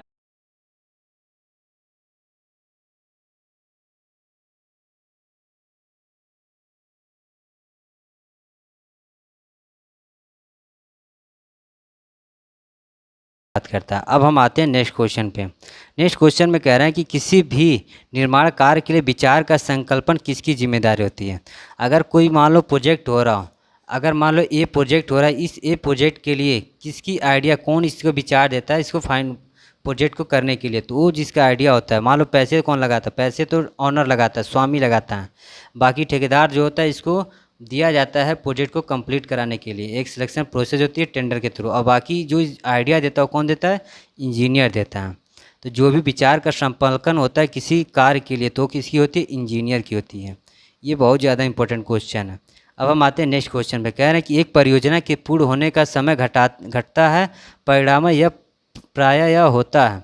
अगर किसी प्रोजेक्ट का अगर कोई समय घट रहा हो, जैसे अगर ये कास्ट का क्वेश्चन है, ठीक है, क्रैशिंग टाइम का क्वेश्चन है, तो अगर मैं जब इसको एक ग्राफ के थ्रू डिनोट करूँ, अगर मान लो यहाँ कास्ट हो गई, यहाँ मेरी टाइम का डिनोट हो गया, तो कह रहे हैं कि अगर किसी परियोजना का समय घटता, मान लो ये वाला टाइम घट रहा, मतलब मेरा अगर टाइम घट रहा है तो हमारी क्या होगी, कास्ट भी घटेगी, कम टाइम लग, अगर ज़्यादा कम समय लगेगा तो हमारा पैसा भी कम समय लगेगा प्रोजेक्ट में। तो यही बता रहे हैं कि कह रहे हैं संसाधन तो नहीं होगा, क्योंकि जब भी किसी समय की बात होती है तो वहाँ हम क्या करते हैं, हमारी घटना लागत की बात होती है। और बाकी कह रहे हैं कि अप्रत्यक्ष लागत में बढ़ोतरी नहीं होगी, क्योंकि यहाँ क्या है, अगर टाइम घट रहा है तो हमारा समय भी घट रहा है। बी ऑप्शन भी गलत है। सी ऑप्शन में कह रहे हैं कि अप्रत्यक्ष लागत में भी घटोतरी होती है। हाँ, ये सही है, क्योंकि जब हमारा समय भी घटता है तो हमारी अप्रत्यक्ष लागत भी क्या होती है, घटती जाती है। इसके और डी में टैक्स की तो कोई बात नहीं होती है हमारे प्रोजेक्ट में, जो भी हम जब तक समय की बात अगर कर रहा है तो। अब हम आते हैं नेक्स्ट क्वेश्चन पे। नेक्स्ट क्वेश्चन में कह रहे हैं कि निर्माण उद्देश्य के लिए विभाग निम्नलिखित, निर्माण उद्देश्य के लिए जो भी विभाग होते हैं वो क्या होते हैं, विभाग में किस प्रकार का अनुबंध समानता पालन होता है। तो जो भी हमारा वर्क होता है, जो भी डिपार्टमेंट होता है, वो हमारी निर्माण की बात करें, निर्माण उद्देश्य के लिए जो भी डिपार्टमेंट हमारा संभालता है वो कौन संभालता है, आइटम रेट वस्तु दर संभालता है। ये क्वेश्चन भी कई बार पूछा जा चुका है कई सारे एग्जामों में, तो इसको भी आप नोट कर लेना। तो अब आते हैं हम नेक्स्ट क्वेश्चन पे। नेक्स्ट क्वेश्चन में कह रहे हैं कि लोक निर्माण विभाग का प्रशासनिक अध्यक्ष, ठीक है, पीडब्ल्यूडी का प्रशासनिक अध्यक्ष कौन होता है, जो सीधे सरकार के प्रति उत्तरदायी होता है। जो डायरेक्ट गवर्नमेंट के प्रति उत्तरदायी होता है वो कौन होता है, मुख्य इंजीनियर होता है। कौन होता है, चीफ इंजीनियर होता है। अगर अधीक्षण इंजीनियर की बात करें तो ये जितने भी हमारे वर्क होते हैं, ठीक है, कोई है कि एक इंचार्ज होता है किसी वर्क को करने के लिए पूरी कंप्लीट कराते हुए, वो होती है हमारे अधीक्षण इंजीनियर के अंदर होते हैं। और सहायक इंजीनियर वो होता है जो किसी चीफ या अधीक्षण इंजीनियर के अंडर में काम करता है, ठीक है। और वही कार्यपालक की बात करें तो जितने भी हमारे टैक्सेस, ठीक है, या कि इंश्योरेंस या जो भी एक्स्ट्रा काम होते हैं, जैसे लॉ से रिलेटेड जो भी काम होते हैं, ये कौन देखता है, कार्यपालक इंजीनियर देखता है। तो अब मैं चारों ऑप्शन को एक्सप्लेन कर देता। तो बस यहाँ पूछ रहा है कि जो प्रशासनिक जो सरकार के प्रति उत्तरदायी होता है वो कौन सा हमारा होता है, चीफ इंजीनियर होता है, जो डायरेक्ट कॉन्ट्रैक्ट के थ्रू होता है। अधीक्षण इंजीनियर वही होता है जो गवर्नमेंट अपने रूल के अकॉर्डिंग इसको, ठीक है, अधीक्षण के बारे में कहा गया है, अब रूल के अकॉर्डिंग इसको गवर्नमेंट इसको प्रमोट कर देते। किसी मान लो डिपार्टमेंट हो गई, एक किसी कोई आदमी अगर ज़रूरत पड़ रहा है गवर्नमेंट को कि हमें एक हेड इंजीनियर जो नहीं मिल रहा है, ठीक है, तो अगर उसको प्रमोट करके कि उस काम को कराया जाए तो वही होती है अधीक्षण इंजीनियर होती है, ठीक है। अब हम आते हैं नेक्स्ट में। नेक्स्ट क्वेश्चन में कह रहे हैं कि पर्ट, ठीक है, ये पर्ट PERT के बारे में, विश्लेषण में समय गतिविधियों को पालन घटना के संभावित का अनुमान, या और कैसे पूछ सकते हैं, पर्ट के विश्लेषण में समापन समय को दर्शाने के लिए प्रायिकता का वर्गीकरण किया गया है। तो कौन सी हमारी प्रायिकता वर्गीकरण की जाती है किसकी, तो कौन से हमारा अप्रोच होना चाहिए, किसमें पर्ट में होनी चाहिए। तो पर्ट में हम जो बात करते हैं वो किसकी बात करते हैं, बीटा डिस्ट्रीब्यूशन की बात करते हैं। अगर मैं बात करूं अगर CPM की, तो CPM में हम क्या करते हैं, नॉर्मल डिस्ट्रीब्यूशन। CPM में हम बात करते हैं किस डिस्ट्रीब्यूशन की, नॉर्मल डिस्ट्रीब्यूशन वर्किंग। और अगर वही मैं बात करूं पर्ट में, तो पर्ट में हम बात करते हैं बीटा डिस्ट्रीब्यूशन की, बीटा डिस्ट्रीब्यूशन की प्रक्रिया को, ठीक है, वर्गीकरण को हम एडॉप्ट करते हैं। अब हम आते हैं नेक्स्ट क्वेश्चन पे। 38 में कह रहे हैं कि माइलस्टोन चार्ट किसका एक सुधरा रूप है? ठीक है, इनमें से कौन सा है जिसका माइलस्टोन क्या है, एक सुधरा रूप है? तो माइलस्टोन जो चार्ट है वो किसका है? बार चार्ट का एक सुधरा रूप है। इसे बनाने वाले हैं गैंट साहब। गैंट एक हेनरी गैंट एक साहब थे जिन्होंने क्या किया है, गैंट इन्होंने ही बार चार्ट को भी पहले उन्होंने बनाया था। फिर बाद में उन्हें लगा कि हम जो भी एक्टिविटी करते हैं, मान लो ये एक्टिविटी मेरी ए है, ये मेरी एक्टिविटी क्या है, ये बी है, तो इन्होंने बताया कि जब मैं किसी एक वाले को काम को कर रहा हूँ तो उन्होंने बस एक बताया कि हाँ मैं अगर ये फाउंडेशन का वर्क कर रहा हूँ तो बस फाउंडेशन है, ये मैं अगर वॉल चला रहा हूँ तो वॉल की बात की जा रही थी। मान लो कोई एक्टिविटी, अगर मान लो यहाँ छत की हमारी ढलाई की बात कर रही है तो ये एक्टिविटी तो बस छत की बात है, लेकिन ये नहीं है कि फाउंडेशन में कैसे हम खुदाई करेंगे, कब खुदाई करेंगे, ये कोई हमारा टाइम पीरियड या कोई भी एक गिवन एक्सप्लेनेशन नहीं थी। तो इसी को क्या किया इन्होंने बाद में एक सब एक्टिविटी के रूप में एक्सप्लेन कर दिया। फिर इन्होंने क्या किया, इसी को बार चार्ट को इम्प्रूव करके माइलस्टोन चार्ट बनाया, सब एक्टिविटी दे दी। इसमें क्या किया, 1 2 3 अलग अलग नंबर दे दिए एरो के थ्रू, और फिर बता दिए कि ए, अगर मान लो अगर मुझे अगर पाइप बिछानी है तो बता दिया इन्होंने कि ए का क्या है, हम पाइप को जाएंगे पहले जहाँ से ख़रीदेंगे वहाँ बात करेंगे क्या इसका रेट है, कैसे उसके हमें कौन सी वाली यूज करें, किस डाई यूज करनी है। फिर बी में बताया इन्होंने कि कैसे उसका इंस्पेक्शन करना है कि क्या वो ठीक है, पाइप ये एडजस्ट कर जाएगी जहाँ हम लेंग करेंगे। तो ये 2 हो गई। अगर मान लो 3 हो गई तो 3 के बारे में इन्होंने बता दिया कि 3 के बारे में कैसे हम उसे बिछाएंगे, क्या उसकी लेबलिंग होगी। ये सारे जब सब एक्टिविटी की भी बात की जाए तो कौन सी होती है, हमारी माइलस्टोन चार्ट होती है। वही हमारा क्या बार चार्ट का एक सुधरा रूप होता है। अब हम आते हैं नेक्स्ट क्वेश्चन पे। गैंट चार्ट दर्शाता है, अब कह रहे हैं कि गैंट चार्ट क्या दर्शाता है। गैंट चार्ट जो भी एक्चुअल वर्क होती है, ठीक है, ये मान लो अगर ये गैंट चार्ट हो गया तो जो भी एक्चुअल वर्क होता है वो क्या होता है, जो भी एक्चुअल आपने टाइम गिवन दे कर रखे हो और जो भी आपका प्रोसेस जो चल रहा है, इन दोनों के बीच का जो भी कंपैरिजन होता है वही क्या होती है, हमारी गैंट चार्ट होती है। कहने का मतलब है कि निर्धारित प्रक्रिया, सी ऑप्शन ही सही है, निर्धारित प्रक्रिया और वास्तविक प्रक्रिया में तुलना की जा रही है, कंपैरिजन की जा रही है। जो भी आपने टाइम गिवन दे रखे हैं और जिसमें एक्चुअल में हो रहा है उन दोनों का कंपैरिजन करना गैंट चार्ट कहता है।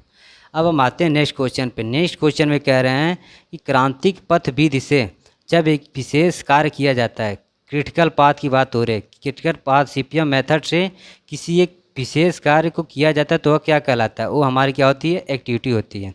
कभी भी हमारी सीपीएम में बात होती है किसी को करने के लिए, ठीक है, विशेष कार्य को, तो कौन करता है, वो एक्टिविटी के थ्रू होती है। अब हम आते हैं 41 क्वेश्चन पे। कह रहे निर्माण योजना प्रोजेक्ट में जो भी हमारी निर्माण कंस्ट्रक्शन प्रोजेक्ट में मुक्त फ्री फ्लोट, मुक्त बहाव निम्नलिखित में से किसको प्रभावित करता है। तो जो भी हमारा प्रक्रिया होती है कौन सी, मुक्त बहाव की, फ्री फ्लोट की, वो होती है हमारी केवल वही जो वर्क होते हैं, ठीक है। मान लो ये अगर मेरी एक्टिविटी है तो बस इसी एक्टिविटी की ही बात की जाती है, एक्स्ट्रा और लेबल टाइम होती है जो आगे, ठीक है, आगामी प्रक्रिया को बिना प्रभावित किए ही काम करती है, वही होती है हमारी क्या, फ्री फ्लोट होती है। तो वही हो गई कि जो विशेष प्रक्रिया होती है उसी को ही हम बस क्या करते हैं, कंज्यूम करते हैं, जो इफेक्ट करती है वो होती है फ्री फ्लोट। तो इसके हिसाब से हमारा डी ऑप्शन करेक्ट हो जाएगा, केवल उसी प्रक्रिया की ही बात की जाती है, किसके लिए, उस निर्माण योजना प्रोजेक्ट में मुक्त बहाव के लिए, ठीक है। अब हम आते हैं नेक्स्ट क्वेश्चन पे। पर्ट का मतलब है, मैंने ऊपर एक बार बता दिया कि पर्ट का पूरा नाम पूछना ही पूछना, बहुत ज़्यादा इंपॉर्टेंट एक क्वेश्चन है। इस चीज़ को भी एक जगह क्या करना, लिख के रख लेना कि जिससे आप भूलो ना।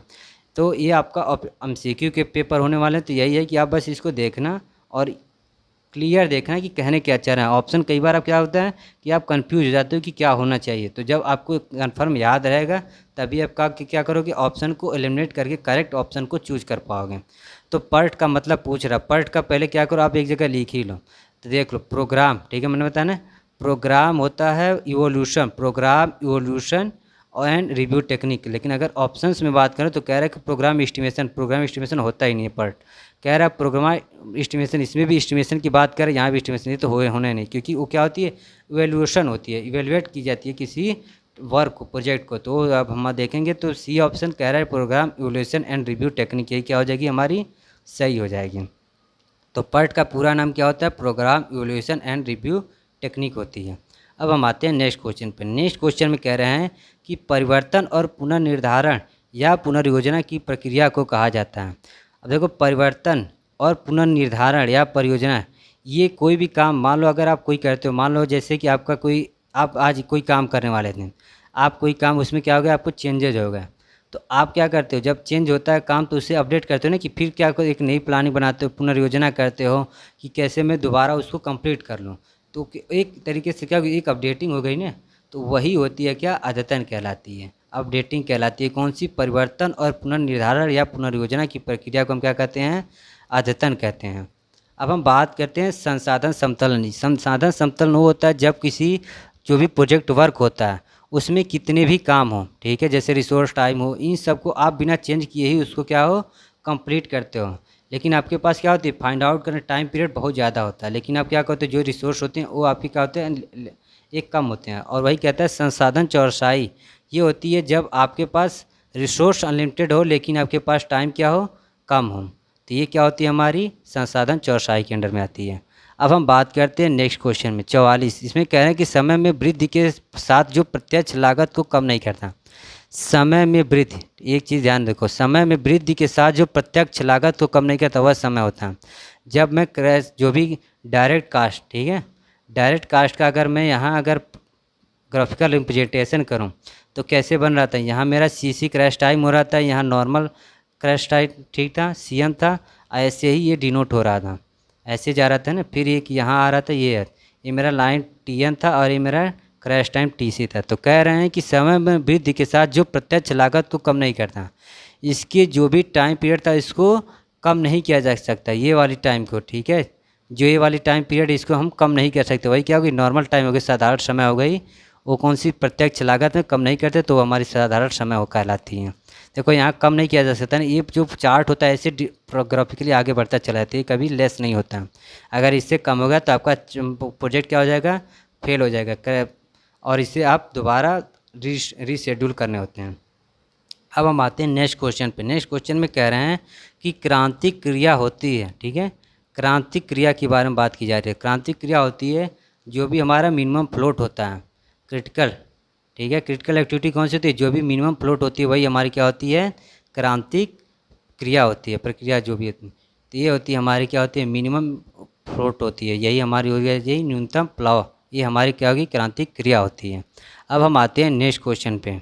अब यहाँ बात कर रहा है कि पर्ट विश्लेषण में शैथिल्य काल या मंदी समय। अब देखो ये भी बहुत ज़्यादा इंपॉर्टेंट क्वेश्चन है। कह रहा है कि विश्लेषण में जो शैथिल्य काल होता है, ठीक है, जो मंदी समय होता है वो क्या होता है, आगे इन्होंने जोड़ रखे हैं, वो होती है हमारी जो भी टोटल घटनाओं का एक न्यूनतम टाइम पीरियड होता है, क्या होता है, शैथिल्य काल या मंदी समय होता है, किसमें, पर्ट में होता है। तो यहाँ उन्होंने कह रखी कि जो क्रिटिकल, ठीक है, क्रिटिकल इवेंट जो होता है उसका न्यूनतम टाइम पीरियड होती है, क्या होती है, मंदी समय होती है। अब हम बात करते हैं 47 की। मंदी समय का संदर्भित है, देखो फिर यहाँ पूछ लिया, मंदी समय क्या हो गई, वो हमारी संबंध किससे करती है, पर्ट में इवेंट घटना के बारे में बताती है, कौन, मंदी समय की बात की जाती है। अब हम आते हैं नेक्स्ट क्वेश्चन पे। नेक्स्ट क्वेश्चन में फिर इन्होंने कह रहे हैं कि ये बताइए सिविल इंजीनियरिंग निर्माण के लिए प्रयुक्त संगठन का सर्वाधिक प्रचलित प्रकार है। देखो सिविल इंजीनियरिंग की जितने भी हम PWD वर्क में काम करते हैं वो कौन सी होती है, हमारी लाइन और स्टॉप संगठन होती है। ये इस चीज़ को अच्छे से लिख लो, याद कर ले, भी क्वेश्चन कई बार पूछा गया है बहुत सारे एग्जाम में, और ये इजी क्वेश्चन है, डायरेक्टली आपके पूछ दिया है। क्या कह रहा है कि सिविल इंजीनियरिंग निर्माण के लिए जो भी संगठन ऑर्गेनाइज की जाती है वो कौन सी होती है, लाइन एंड स्टाफ होती है। इसमें क्या होता है, एक हेड होते हैं, फिर उसमें आपकी एक पर्टिकुलर रिप्रेजेंटेशन, ठीक है, WBS के थ्रू शो किया जाता है। तो ये सारे क्या होते हैं, इसमें एक हो गया, मान लो अगर यहाँ एक मैनेजर हो गए, मैनेजर के अंडर में जो भी HR लोग काम करते हैं, फिर HR जो भी बाकी का और लोगों को देखता रहता है, जो एम्प्लॉय होते हैं, ऐसे ऐसे चीज़ें क्या होती है, सिलेक्शन प्रोसेस, ये सारे क्या होते हैं, ये एक लाइन एंड स्टॉप के ऑर्गेनाइजेशन होते हैं, किसमें, हमारी ये सिविल इंजीनियरिंग में यूज होते हैं। अब हम आते हैं नेक्स्ट क्वेश्चन में। कह रहे हैं कि ग्रुप हाउसिंग प्रोजेक्ट के ठीक है, उसमें कह रहे हैं कि बहुपयोगी उपकरण जो होती है जिसका प्रयोग क्या होता है, प्रबलीकरण जो भी बीम होती है, RCC की स्तंभ, RCC के कॉलम होते हैं, के लिए किया जाता है। जो भी ग्रुप हाउसिंग प्रोजेक्ट, मान लो कोई टावर बिल्डिंग बना रहा है, कोई टावर बिल्डिंग जब बनाते हो आप तो क्या होता है, उसमें क्या होता है, नीचे से आप उठा के ले जाते हो ना, मान लो यहाँ से पहले ही प्रिकास्ट कर ले तो फिर लाके इन्हें इंस्टॉल करते रहते हो, अपनी जिस जगह पे करनी होती है। तो वही कह रहा है कि जो भी बीम और कॉलम होते हैं उनके लिए कौन सी हमारा सबसे बहुपयोगी उपकरण होता है, क्या होती है, डायरेक्ट क्रेन होती है, ठीक है, जो हमको इसको क्या करते हैं, इंस्टॉल करते रहते हैं पर्टिकुलर प्रिकास्ट के रूप में। अब हम आते हैं लास्ट क्वेश्चन पे आज के, जो अब मैंने बताया था कि डेली हम क्या करेंगे, 50 क्वेश्चन डेली लेके आएंगे आपकी शेड्यूल में, क्योंकि आपके 50 क्वेश्चन के पेपर होने हैं और डेली क्वेश्चन कितने टाइम पीरियड में करेंगे, 1.5 घंटे से कम टाइम पीरियड में सॉल्व करने की कोशिश करेंगे, जिससे कि आप लोग को एक तरीके से आपकी टेस्ट सीरीज के तौर पे प्रैक्टिस होती रहेगी। और साथ में आप लोगों को ये नहीं लगेगा कि आपको ज़्यादा समय एग्ज़ाम में भी से क्या हो सकता है कि आप ज़्यादा समय ले लो, तो उस ज़्यादा समय को ही यहाँ हम कम कर रिड्यूस करने के लिए ही ऐसे टेस्ट लेके आने की कोशिश कर रहे हैं। और बाकी और सारी वीडियो बनाई जा चुकी हैं बहुत सारे लेक्चर के, तो उन्हें भी देखते रहिए, जिससे कि आप लोग को और ज़्यादा प्रॉब्लम ना हो। और बाकी कोशिश करना कि ये हर वीडियो अब जो आएगी ये एक तरीके से आपकी टेस्ट सीरीज वीडियो है 50-50 पैटर्न की, और 100% श्योर है कि यहाँ से क्वेश्चन बहुत ज़्यादा बनने के क्वेश्चन चांसेस रहते, इसलिए अपने दोस्तों में सबको शेयर करना। अब बात करते हैं लास्ट क्वेश्चन के, निम्न में से एक उद्यमिता नहीं है। कह रहे हैं इसमें से उद्यमिता कौन सी नहीं है, तो इसमें से जो भी हमारे डेली के वर्क होते हैं, ठीक है, जैसे मान लो उद्यमिता क्या होता क्या है, इंडस्ट्री होती क्या, जब हम किसी चीज़ को स्टार्ट करते हो, मान लो अपना कोई प्रोजेक्ट की स्टार्ट कर रहे हो, वो हो गई, ठीक है, तो और या उसका स्रोत क्या, आपके रिसोर्स या क्या टाइमिंग, ये सारी चीज़ें क्या होती हैं, ये उद्यमिता के प्रकार आते हैं। लेकिन जो हमारे डेली के काम होते हैं वो क्या होते हैं, उद्यमिता में नहीं आते हैं। प्रतिदिन जो प्रबंधन करते हो वो हमारे डेली के काम में नहीं आते हैं। इसके हिसाब से क्या हो जाएगा, बी ऑप्शन क्या हो जाएगा, सही हो जाएगी, उद्यमिता नहीं है। उद्यमिता क्या है, नए व्यापार का निर्माण और स्रोतों का तालमेल, और जो भी प्रोजेक्ट के वर्क में, ठीक है, जो काम होने में होते हैं, जो भी रिसोर्स या टाइम की, वो भी क्या होती है, हमारी उद्यमिता में ही आते हैं। अब यहाँ तक मैंने बात कर लिया। अब मैं 52 में तो कह रहे हैं कि एक उद्यमी के गुण होते हैं। तो उद्यमी क्या होता है, एक इंटरप्रेन्योर की पूछ रहा है कि उसके गुण क्या होते हैं। तो उद्यमी के गुण होते हैं या उसके अंदर लीडरशिप की वो होनी चाहिए, वो एक रचनात्मक व्यक्ति होनी चाहिए, उसके अंदर कॉन्फिडेंस होनी चाहिए, वो हर चीज़ को, ठीक है, मैनेज करने वाले आइडियाज़ होने चाहिए उसके पास। तो इसके हिसाब से मैं देखूं कि इंटरप्रेन्योर के पूछ रहा है कि जो गुण होते हैं उद्यमी के, तो मैं मान सकता हूं कि लीडरशिप भी होनी चाहिए उसके पास, रचनात्मक कार्य भी करने चाहिए, और आत्मविश्वास कॉन्फिडेंस भी होनी चाहिए। तो इसका मतलब डी ऑप्शन क्या हो गया, हमारा करेक्ट हो गया कि इंटरप्रेन्योर के जो फ़ायदे होते हैं, जो भी उसके गुण होने चाहिए, क्या होने चाहिए, लीडरशिप, रचनात्मक, आत्मविश्वास और सभी होनी चाहिए। अब मैं बात करता हूँ नेक्स्ट क्वेश्चन पे 52 में। कह रहे हैं कि प्रबंधक का भाग, ठीक है, प्रबंधक भाग है, किसका भाग है, उपमिता का, उद्योग का, उद्यमिता व उद्योग का, इनमें से कोई नहीं।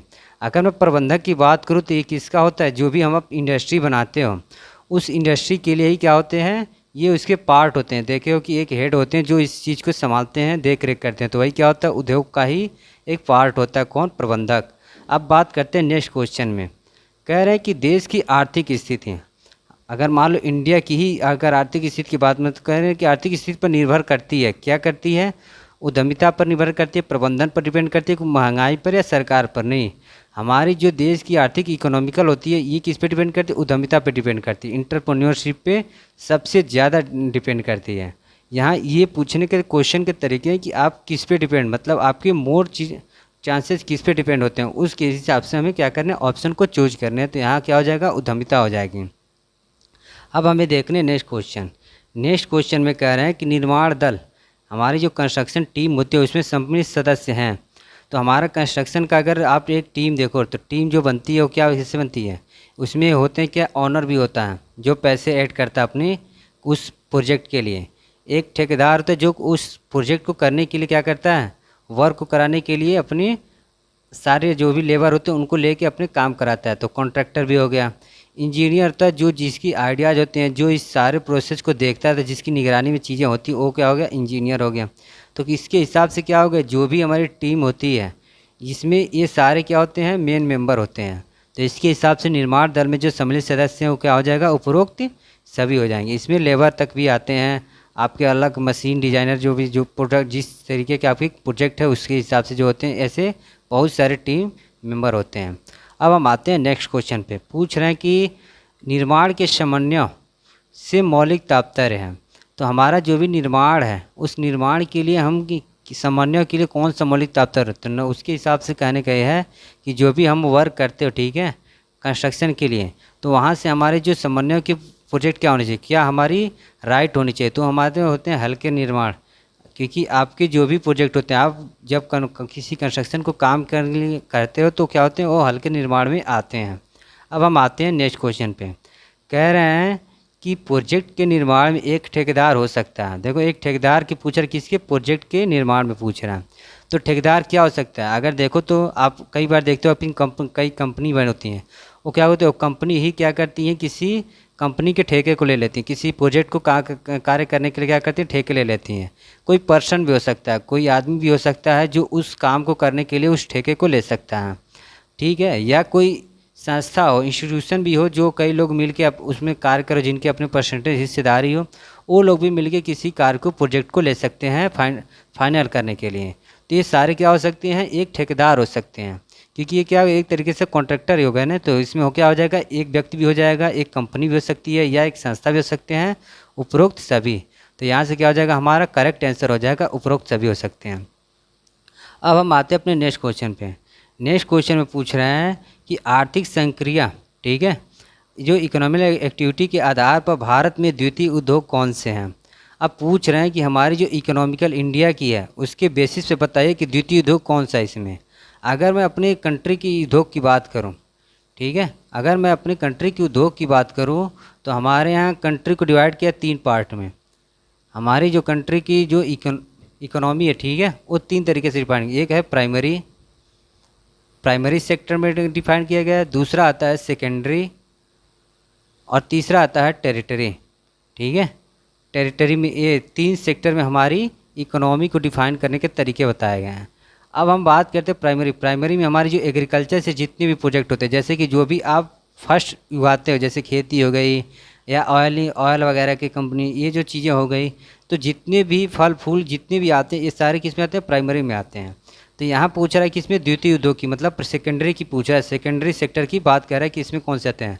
तो जो प्राइमरी होते हैं, प्राइमरी से ही के बाद जो वर्क होते हैं, जैसे मान लो आपने एक बनाए, ठीक है, कृषि से रिलेटेड कोई प्रोजेक्ट किया, कृषि के बाद जब आप उसको क्या करते हो, अपने फल फूल को एक किसी कंपनी या किसी प्रोजेक्ट में दे देते हो, वहाँ जब उसको क्या करते हैं, यूटिलाइज किया जाता है, जूस की कंपनी बना दी जाती है, या उसको अलग किसी मटेरियल में बनाया जाता है, केक वगैरह बनाते हैं, ये क्या हो जाते हैं, ये सेकेंडरी सेक्टर में आते हैं। जितने भी उसको इसी से जुड़े जो भी जो सेकेंड में जब हम यूटिलाइज करते हैं तो क्या होते हैं, हमारी सेकेंडरी में आती है। जैसे कि हमारा निर्माण हो गया, ठीक है, निर्माण उद्योग क्या हो गया हमारा, ये हो गया सेकेंडरी में आती है। वहीं अगर टेरिटरी की बात करो तो जितने भी हमारे टेरिटरी वर्क होते हैं, जैसे आईटी सेक्टर हो गया, आईटी सेक्टर हो गया, या इन कोई और सारे वर्क हो गए, ये सारे किस में आते हैं, ये आईटी से सेक्टर ये किस में आते हैं, टेरिटरी में आते हैं। और वही सेकेंडरी में बात करूँ तो सेकेंडरी में हमारी जो होती है ये निर्माण, जो भी कंस्ट्रक्शन से रिलेटेड कार्य होते हैं।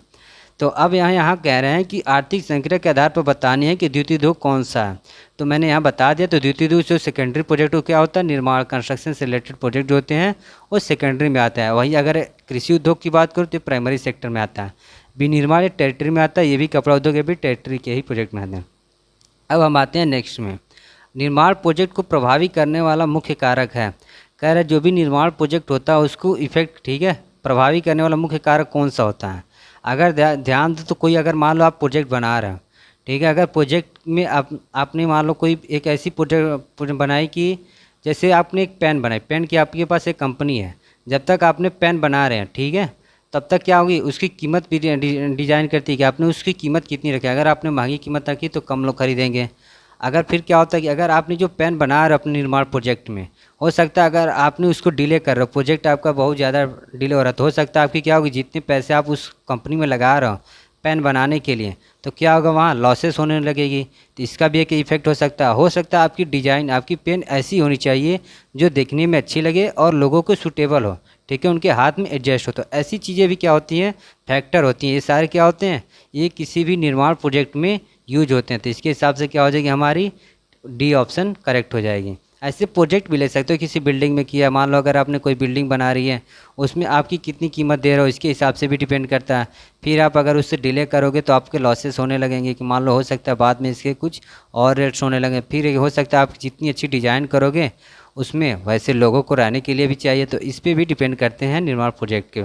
अब बात करते हैं नेक्स्ट पे, कह रहे हैं कि नेक्स्ट में ये बताइए कि निर्माण प्रोजेक्ट में मालिक हो सकता है। अब देखो पहले पूछा था कि एक निर्माण प्रोजेक्ट में ठेकेदार पूछा था कि कौन हो सकता है, ऐसे फिर पूछ रहा है कि एक निर्माण प्रोजेक्ट में मालिक हो सकता है। अगर मैं बात करूँ किसी अगर प्रोजेक्ट में, ठीक है, ऑनर कौन हो सकता है। कई प्रोजेक्ट आप देखे हो, ठीक है, गवर्नमेंट की प्रोजेक्ट ले लो, गवर्नमेंट के प्रोजेक्ट में क्या होता है, उसका मालिक कौन होता है, गवर्नमेंट होता है। वो क्या करता है, किसी को कॉन्ट्रैक्ट दे देता है उसको काम को फाइंड आउट करने के लिए। एक तरीके से क्या हो जाएगी, पब्लिक सेक्टर भी हो गई। या हो सकता है कोई व्यक्ति हो, मान लो आप अंबानी अडानी का नाम भी सुनते हो, उनके बाद भी कुछ ऐसे लोग होते हैं जो क्या करते हैं अपनी एक कम पर्टिकुलर, ठीक है, उनके पास इतने पैसे होते हैं कि वो किसी को कॉन्ट्रैक्ट लेकर उस प्रोजेक्ट को फाइनल कर लेते हैं। बात करूँ जैसे एक कंपनी की, तो कंपनी भी जैसे क्या हो गई, रिलायंस हो गई या जो भी कंपनी हो गई, ये क्या करते हैं, एक कंपनी एक कॉन्ट्रैक्ट लेते हैं, ठीक है। जैसे मान लो रिलायंस अभी ठीक है L&T ने लिया है प्रोजेक्ट आपके किसी रेलवे के प्रोजेक्ट को काम करने, तो ये क्या हो जी, एक कंपनी हो गई ना, तो एक कंपनी भी क्या कर सकती है, काम करा सकती है। इस हिसाब से कह सकते हैं कि निर्माण प्रोजेक्ट में जो मालिक होते हैं, एक व्यक्ति भी हो सकता है, सार्वजनिक क्षेत्र भी हो सकते हैं, एक कंपनी भी हो सकती है। तो मतलब कि आपके क्या हो गए, उपरोक्त सभी ऑप्शन करेक्ट हैं। अब मैं बात करता हूँ नेक्स्ट क्वेश्चन पे, ठीक है। यहाँ नेक्स्ट क्वेश्चन में कह रहे हैं कि निम्नलिखित में से कौन सी एक्टिविटी है, निम्नलिखित में से एक्टिविटी के पूछ रहे हैं कि एक्टिविटी कौन सी है इसमें। तो एक्टिविटी वो होती है जो रिसोर्स और टाइम को, ठीक है, कंज्यूम करती है। जब रिसोर्स और टाइम को कंज्यूम करते हैं तो क्या होते हैं, वो एक्टिविटी होती है। जैसे कि दीवारों पर पुताई कर रहे हैं, दीवार पर पुताई करते ये भी एक तरीके से क्या होगी, आपकी रिसोर्स हो रही है ना, आप उसमें टाइम दे रहे हो उसको कंप्लीट करने को। प्रोजेक्ट को ड्राइंग बना रहा है, ये भी एक तरीके से क्या हो गई, एक्टिविटी हो गई। आप किसी नींव की खुदाई कर रहे भी क्या होगी, एक्टिविटी हो गई। मतलब कि यहाँ से क्या हो जाएगा, सारे क्या हो गए वर्क हमारे एक्टिविटी के अंडर में आते हैं। एक तरीके से और कह सकते हो कि हमारी जो एक्टिविटी होती है, एक्टिविटी की कोई भी, ठीक है, डेफिनिट जो भी मतलब फिक्स टाइम इसकी क्या होती है, बिगिनिंग भी होती है, शुरुआत भी होती है, और इसकी क्या होती है, एंड भी होनी चाहिए। डेफिनिट मतलब फिक्स टाइम पे इसकी ख़त्म होनी चाहिए। जैसे कि मान लो नींव की खुदाई भी कर रहे हो, मान लो आपने फिक्स कर दिया कि इसको 2 सप्ताह में कंप्लीट करनी है इसको, अगर 2 वीक में ख़त्म करनी है तो क्या हो गई, 2 वीक में ही ख़त्म करनी है। अगर आपने डिले कर दिया तो हो सकता है आपका पूरा प्रोजेक्ट धीरे धीरे डिले होता जाए। अब दीवारों पे पुताई, अगर दीवारों की पुताई को मान लो आपने 1 हफ्ते दे दिया तो ये भी क्या हो गई, एक डिफिनिट टाइम हो गई, बिगनिंग हो गया, जब स्टार्ट करो फिर एंड कर देना। कोई प्रोजेक्ट ड्राइंग करो तो भी क्या हो गई, उसकी एक फिक्स टाइम पीरियड हो गई।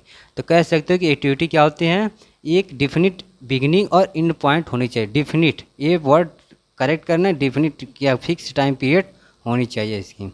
अब हम आते हैं नेक्स्ट पे। नेक्स्ट में कह रहे हैं कि बताइए कि यहाँ, ठीक है, यहाँ कह रहे हैं कि ये बताइए कि जो CPM में कार्य जो होता है, ठीक है, टास्क होता है, उसको कौन क्या डिनोट करता है, किससे प्रदर्शित करते हैं, उससे डिनोट करते हैं हम, किससे, एक्टिविटी से, ठीक है। जो भी हमारे कार्य होते हैं CPM में, CPM होता है क्या, क्रिटिकल पाथ मेथड, ये तो बता ही चुका हम। CPM क्या होता है, क्रिटिकल पाथ मेथड, ये कई बार फुल फॉर्म पूछता रहता है, इस भी चीज़ को अपने ध्यान में रखना। तो CPM में टास्क हो गई क्या, एक्टिविटी हो गई। अब हम आते हैं नेक्स्ट क्वेश्चन पे। नेक्स्ट क्वेश्चन में कह रहे हैं कि प्रोजेक्ट की जो विविध समस्याएं, ठीक है, बार चार्ट या फिर बार चार्ट की बात हो रही। पिछले लेक्चर में मैंने बार चार्ट को एक्सप्लेन किया था, फिर बता देता हूँ मैं। देखो बार चार्ट क्या होता है, बार चार्ट जब भी आप किसी प्रोजेक्ट को करते हो, ठीक है, जब स्टार्ट करते हो तो जो उसकी एक्टिविटी होती है और जो उसकी टाइम का ग्राफिकल चार्ट ही होता है, क्या होता है हमारा, बार चार्ट होता है। इसमें होता क्या है, जो भी हमारी वर्क होते हैं, ठीक है, जो भी एक्टिविटी होती है उससे क्या करते हैं, एक ओरिजेंटल लाइन से डिनोट करते जाते हैं बारी बारी से। मान लो इसको मैंने 1 हफ्ते दे दिया, ये टाइम हो गई ना, टाइम का ये ओरिजेंटल, और एक्टिविटी क्या होती है, वर्टिकल। ये भी कई बार आपके एग्जाम में पूछ चुका है कि बार चार्ट में वर्टिकल लाइन क्या डिनोट करती है, एक्टिविटी, और कई बार पूछ देता है कि ओरिजेंटल लाइन किससे डिनोट करते हैं, टाइम से। तो जो ये ओरिजेंटल लाइन होती है, यही होती है क्या, ये एक्टिविटी को शो ऑफ करती है, ठीक है। ऐसे ही लाइनें बनी रहती है आपके बारी बारी से, जो भी होते हैं क्या होते हैं, बार चार्ट होते हैं। इसको A कह दिया एक्टिविटी, इसे B एक्टिविटी कह दिया, इसे C एक्टिविटी, ऐसे हम नाम देके काम करते हैं। तो इसके हिसाब से क्या हो जाएगा, हमारा प्रोजेक्ट की जो विविध समस्या है वो बार चार्ट में प्रदर्शित करते हैं क्या, क्षैतिज रेखाओं के द्वारा, और जेंटल लाइन के द्वारा क्या करते हैं, हम उसे प्रदर्शित करते हैं। करेक्ट है। अब हम आते हैं नेक्स्ट पे। कह रहे हैं कि ये बताइए डमी संक्रियाएँ प्रदर्शित करती हैं। जो डमी एक्टिविटी होती है वो डमी एक्टिविटी कैसे प्रदर्शित करते हैं, मैंने इसको भी कल बता रखा था कि कैसे हम क्या करते हैं, इसको डमी एक्टिविटी को पिछले लेक्चर में बताया था। चलो आज भी बताता हूँ फिर से, लेकिन कोशिश करो कि जो वीडियो आ रहा है पूरी फाइनल वीडियो देखोगे तभी सारी क्या हुई, आपके डाउट्स क्लियर होंगे। क्योंकि हम सारी वीडियो जो भी आती है एक दूसरे से लिंक होते हैं। क्योंकि देखो 1 से 50 मैंने पिछली वीडियो में बता दिए, अब 50 से 100 लेक्चर आएंगे क्वेश्चन आपकी। एक तरीके से क्या है, मॉक टेस्ट है ना, तो मॉक टेस्ट के ही अकॉर्डिंग ये सारे क्वेश्चन आते रहेंगे। लेकिन मैं हर बार क्या करूँ, जो टर्म दोबारा आएगा उसको दोबारा एक्सप्लेन करूँगा। चलो तो मैं बात करता हूँ। कह रहे हैं कि डमी एक्टिविटी के बारे में बताइए कि है क्या है। तो मैंने बताया था कि जब कोई प्रोजेक्ट स्टार्ट होता है, जैसे मान लो ये वाली प्रोजेक्ट हो रहा है। अब हमें ये नहीं पता कि इस प्रोजेक्ट का एंड हमारा क्या है। मान लो ये फाइनल हो गई यहीं पे, और मेरा एक प्रोजेक्ट अब इसी के साथ में, ठीक है, एक्टिविटी बाकी चल रही है। तो इस एक्टिविटी को, ठीक है, हम इससे डिनोट करने के लिए दूसरी एक्टिविटी से कि तो हम क्या करते हैं, एक डॉटेड लाइन बनाते हैं। ये कोई क्या होती है, जो भी डमी एक्टिविटी नहीं रिसोर्स लेती है, नहीं टाइम लेती है, नहीं कास्ट पैसे लगते हैं। हमें बस ये होता है कि मान लो ये कोई एक्स्ट्रा बगल में काम हो रहा है, इसको फाइनल करने के लिए हम क्या करते हैं, इसी प्रोजेक्ट के साथ ही कंटिन्यू रखने के लिए क्या करते हैं, इसे ऐड कर देते हैं डॉटेड लाइन के। तो ये कौन सी लाइन किससे डिनोट करते हैं, इसे डॉटेड लाइन के रूप में डिनोट करते हैं। ठीक है, अब हम तो डमी एक्टिविटी किससे प्रदर्शित करें, डॉटेड लाइन से करते हैं। अब हम आते हैं नेक्स्ट क्वेश्चन में। कह रहे हैं कि निर्माण के समय और प्रगति चार्ट किसके द्वारा दर्शाए जाते हैं। कह रहे हैं कि जो निर्माण होते हैं उसके समय और प्रगति चार्ट, मैंने अभी बताया ना ऊपर जब एक बनाया था अभी कुछ, तो जो बनाते हो आप ग्राफ बनाते हो उसमें क्या होता है, एक एक्टिविटी होती है, फिर टाइम होते हैं, फिर यही क्या होती है आपकी प्रोग्रेस चार्ट होती है ना। तो कह रहे हैं कि ये किससे दर्शाई जाती हैं। तो ये जो दर्शाई जाती है इसके बहुत सारे मेथड हैं। जैसे एक होता है बार चार्ट होता है, माइलस्टोन चार्ट होता है। ये सारे क्या हो गए, ये सभी हमारे समय और प्रगति चार्ट को प्रदर्शित करते हैं। तो और बार चार्ट हो गया, माइलस्टोन हो गया, सीपीएम मेथड हो गया, ये सारे क्या हो गए, ये भी हो गए। तो ये हमारे सारे उपरोक्त सभी हो गए यहाँ से। अगर मैं बात करूँ नेक्स्ट क्वेश्चन में, नेक्स्ट क्वेश्चन में कह रहा है कि पर्ट मेथड, ठीक है, पर्ट मेथड में समय का प्रयोग है। पर्ट का पूरा नाम programming evaluation and review technique. कह रहे हैं कि समय का प्रयोग होता है, समय टाइम का इसमें पूछ रहे हैं क्या होता है। तो मैंने इसके बारे में भी क्वेश्चन कल एक पूछ चुका था कि इसमें जो भी टाइम होती है वो 3 टाइम होती है। एक होती है टी नॉट, एक होती है टीएम, एक होती है टीपी। अब पूछ रहे हैं कि तो अगर मैं यहाँ दोबारा बता दूँ तो टी नॉट क्या होती है, ऑप्टिमिस्टिक टाइम होती है, आशावादी टाइम होती है, आशावादी समय होती है। अगर मैं बात करूँ टीएम की तो होती है मोस्ट लाइकली टाइम, अधिक संभावित समय होता है। ठीक है, अगर मैं पेसिमिस्टिक की बात, ये होती है पेसिमिस्टिक टाइम होती है, इसे क्या कहते हैं, निराशावादी समय कहते हैं। तो हमारा जो नेटवर्क होता है, सॉरी पर्ट मेथड में क्या होता है, जो टाइम होता है क्या होता है, तीनों होते हैं, टीएम होती है, टी नॉट भी होती है, टीपी होती है। तो इसके हिसाब से क्या हो गया, उपरोक्त सभी हो गया। अब हम आते हैं अपने नेक्स्ट क्वेश्चन पे। नेक्स्ट क्वेश्चन में कह रहे हैं कि नेटवर्क मेथड, जो आप नेटवर्क मेथड बनाते हो ना जालविधि, उसमें कह रहे हैं कि इवेंट प्रदर्शित की जाती है। जो इवेंट होती है, घटना होती है, वो किससे डिनोट करते हो। जब आप कोई भी नेटवर्क बनाते हो, नेटवर्क बनता कैसे, ऐसे बनता है ना, एक दूसरे से जोड़ते जाते हो, ये हो गई हमारी नेटवर्क। अब कह रहे हैं कि नेटवर्क किस तरीके से हम प्रदर्शित करते हैं। तो ये जो बनाते हो यहाँ, या तो सर्कल भी इसे डिनोट कर सकते हो, या इसको एक रेक्टेंगल के रूप में डिनोट कर सकते हो। जैसे ऐसे बॉक्स बनाए, फिर ऐसे ले गए, फिर यहाँ ले आके यहाँ बॉक्स बना दिए, फिर आपने क्या करे, एक स्क्वायर के रूप में भी इसे डिनोट कर सकते हो बारी बारी से। दिख रहा है ना, क्लियर। ये इस ऐसे भी डिनोट कर सकते हो। यहाँ से आप क्या करते हो, कंप्लीट दिखा देते हो, ऐसे क्या करते हो, कंप्लीट दिखा के यहाँ बना देते हो स्क्वायर। तो आप स्क्वायर से भी नोट कर सकते हो, सर्कल से भी नोट करते हो, या इसे क्या करते हो, कई बार आप ट्रायंगल के भी रूप में इसे क्या करते हो, डिनोट करते हो। ट्रायंगल बना दो कि यहाँ आप नंबरिंग करोगे, 1 हो गए, ये यहाँ 2 हो गई, 3 हो गई, क्या हो गया, इवेंट की घटना है नंबरिंग रहती है, ट्रायंगल से भी। तो कह सकते हो कि जो नेटवर्क मेथड होते हैं, जो जाल विधि होती है, उसकी घटनाएं किससे डिनोट करते हैं, वृत्त द्वारा, त्रिभुज द्वारा और वर्ग, तीनों के द्वारा। तो मतलब उपरोक्त सभी हमारा क्या हो जाएगा, करेक्ट आंसर हो जाएगा। अब हम आते हैं नेक्स्ट क्वेश्चन पे 67 में। देखो कई बार अगर आपकी पिक्चर अच्छी ना आए तो आप क्या करो, जो मैं क्वेश्चन बोल रहा हूँ उसी क्वेश्चन को ध्यान से सुनो, तब भी आप क्या अनुमान लगा लोगे कि मैं कहना क्या चाह रहा हूँ, जो समझा रहा हूँ। तो जो समझाई जा रही उस चीज़ को ध्यान से सुनते जाओ। अब देखो नेक्स्ट क्वेश्चन में कह रहे हैं कि निर्माण योजना के मुख्य तत्व हैं। अब देखो जो भी निर्माण योजना जो बनती है उसके क्या होते हैं, फिक्स चीज़ें क्या, ठीक है, मुख्य तत्व क्या होते हैं। तो जो आप देखते हो निर्माण योजना, उसमें क्या हो सकता है आपके लागत भी लगे हो, ठीक है, कोई कास्ट लगा रहे हो पैसे, आपके पास टाइम भी होनी चाहिए, आपके पास रिसोर्स भी होनी चाहिए। ये सारे क्या होते हैं, निर्माण योजना के मुख्य तत्व होने चाहिए। इसी से क्या करोगे, आपके पास मशीन सही होनी चाहिए, ठीक है। ये सारे क्या हो गए, आपके निर्माण योजना के मुख्य तत्व हो गए। तो कह सकते हैं कि निर्माण योजना के मुख्य तत्व समय, संसाधन, लागत तीनों है। तो मतलब उपरोक्त सभी हमारा क्या हो जाएगा, करेक्ट आंसर हो जाएगा। अब कह रहे हैं नेक्स्ट क्वेश्चन में कि जॉब लेआउट को तैयार किया जाता है। जॉब लेआउट होता क्या है, जॉब लेआउट वो होता है जब किसी जो भी कंस्ट्रक्शन वर्क हो रहे हैं उनको एक, ठीक है, फिक्स टाइम पे कितने क्या लेबर है, कैसे मशीनिंग, सारी चीज़ों को क्या करते हैं, पर्टिकुलर लेआउट एक डायरी में हम डिनोट करते हैं, वही क्या होती है, जॉब लेआउट होते हैं। तो कह रहे हैं कि तैयार किया जाता है। तो कौन होता है, साइट इंजीनियर देखता है, जो भी हमारा इंजीनियर वहाँ काम करता है साइट पे, वही सारे क्या करता है, उसको तैयार करता है, किसे, जॉब लेआउट को। अब हम बात करते हैं नेक्स्ट क्वेश्चन पे। कह रहे हैं कि ये बताइए कि कार्यस्थल पर निर्माण संसाधनों को सुव्यवस्थित करना कहलाता है। कभी भी किसी कार्यस्थल पे, ठीक है, जो भी निर्माण संसाधन उसको एक तरीके से एक, ठीक है, एक पार्टिकुलर ढंग से होनी चाहिए। किस तरीके से होनी चाहिए, वो कौन सा कहलाता है, वो कौन करता है, कौन होता है, कार्यस्थल प्रबंधन की होती हैं, जो होते हैं कार्य पे, ठीक है, जो भी उसके वर्क होते हैं कार्यस्थल पे हो, जो भी वर्क हो रहे हैं वो सभी इसी में फाइंड आउट किए जाते हैं, सही ढंग से किए जाते हैं, प्रबंध किए जाते हैं। अब हम आते हैं नेक्स्ट क्वेश्चन में। कह रहे हैं कि निर्माण स्थल बताएं। निर्माण स्थल पर सामग्री भंडार, जो भी आप मटेरियल को आप एक जगह भंडारित करते हो, ठीक है, उसके बारे में कह रहे हैं कि सुरक्षा इनमें से किससे होनी चाहिए। कीट पतंगों से, चींटी से, वातावरणीय प्रभाव से, इनमें से कोई नहीं। तो कीट पतंग ये तो लॉजिकल होगा, इसके हिसाब से क्या कि इनमें से कोई नहीं, क्योंकि इसको देखने के लिए निर्माण भंडार को क्या होता है, हम एक अलग तरीके से अपनी लोगों को रखते हैं, ठीक है, गार्ड रखते हैं, जो भी वो सब क्या करते हैं, इसी की सुरक्षा करते हैं। कीट पतंग चींटी तो फालतू को हो गए। अब चलो आगे हम बात करते हैं अब नेक्स्ट क्वेश्चन की। नेक्स्ट क्वेश्चन में कह रहे हैं कि ये बताइए कार्यस्थल पर मजदूरी, ठीक है, कार्यस्थल पर मजदूरी के प्रबंधन अथवा संगठन करने के लाभ क्या हैं। देखो कार्यस्थल पर जो मजदूरी, जो भी हमारे लेबर होते हैं, लेबर को क्या करने होते हैं, हमें उन्हें एक ऑर्गेनाइज करनी होती है। मान लो अगर आपने ऑर्गेनाइज किए नहीं किए तो हो सकता है कोई लेबर आपका कभी सुबह 10 बजे आ गया काम करने, हो गया, कोई लेबर 12 बजे आ रहा, कोई 1 बजे आ रहा, कोई फिक्स टाइम पीरियड नहीं है, क्योंकि आपने इनको ऑर्गेनाइज किए नहीं किए, आप इनको अपने डिसिप्लिन जो भी हैं वो चीज़ों को नहीं किए हो। तो इससे क्या होगा, हमारा जो भी वर्क होता है उसके क्या होते हैं, उसके अफेक्ट पड़ते हैं उसके हमारे प्रोजेक्ट पे। तो इनको क्या करता हूँ, हमें ऑर्गेनाइज करने के लिए यही पूछ रहा है कि अगर ऑर्गेनाइज करते हो तो उसके क्या लाभ हैं। जिसके लाभ यही होते हैं कि कार्य दक्षता हमारी बढ़ जाती है, क्योंकि उनकी एक फिक्स यूनिट में काम करते हैं।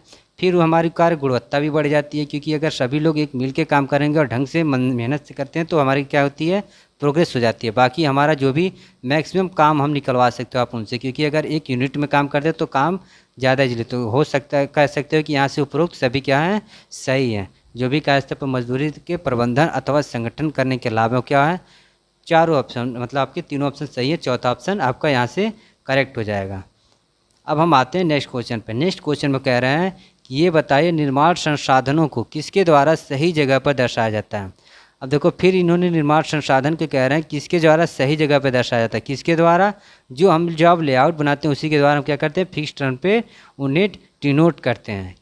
अब हम आते हैं नेक्स्ट क्वेश्चन में। नेक्स्ट क्वेश्चन में कह रहे हैं कि ये बताइए किसी परियोजना की जॉब लेआउट निर्भर करती है। देखो जॉब लेआउट पे आपके क्वेश्चन बहुत बार पूछेगा, इसलिए मैंने जॉब लेआउट को एक बार एक्सप्लेन किया, फिर बता रहा हूँ।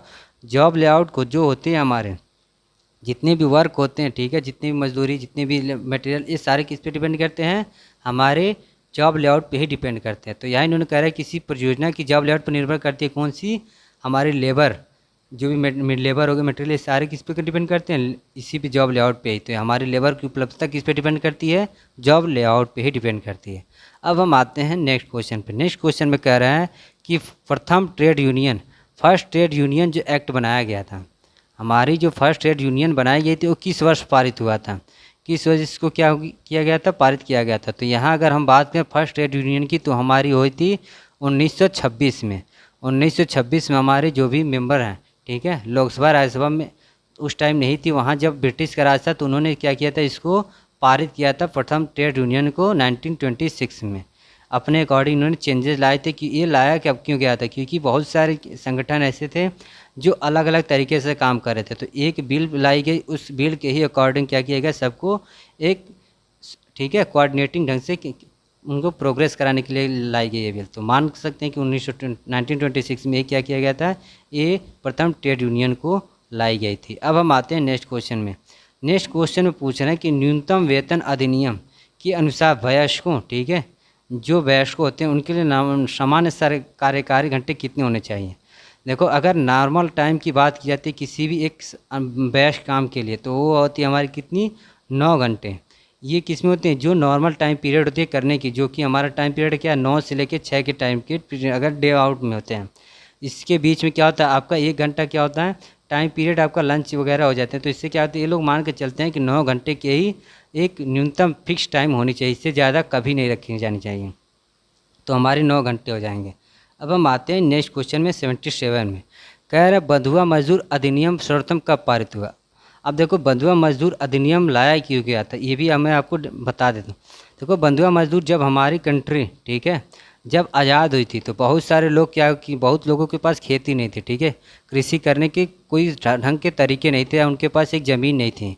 तो बहुत सारे लोगों ने क्या किया, कई लोगों जो भी ऑन जैसे अलग जिनके पास ज़्यादा पैसे थे, जो मालिक थे, जो हमारे क्या बड़े बड़े लोग, तो उनके अंडर में क्या लगे कि ये लोग काम करना स्टार्ट करे। फिर इन्होंने क्या किया, जो बड़े लोग थे, ठीक है, जो मालिक होते थे उस टाइम के राजा वगैरह, वो लोग क्या किए, इन जो भी, ठीक है, मज़दूर थे, उन मज़दूरों को क्या किए, एक कुछ कर्ज रुपए देके अपने अंडर में काम कराने लगे। और यही कर्ज क्या किया, ये लोग मजदूर बाद में भरते भरते इनकी टाइम बहुत ज़्यादा लग जाती थी। तो एक तरीके से क्या करता था, मालिक इनको खरीद देता था और इनके साथ बहुत ज़्यादा शोषण करता था, इन्हें दिन रात काम कराते रहते थे। तो इससे क्या हो गए, गवर्नमेंट को ये लगा कि चलो इसका भी छुटकारा हमें करना पड़ेगा। तो इस छुटकारे के लिए क्या किया, इन्होंने एक बंधुआ मजदूर अधिनियम लाया, ठीक है।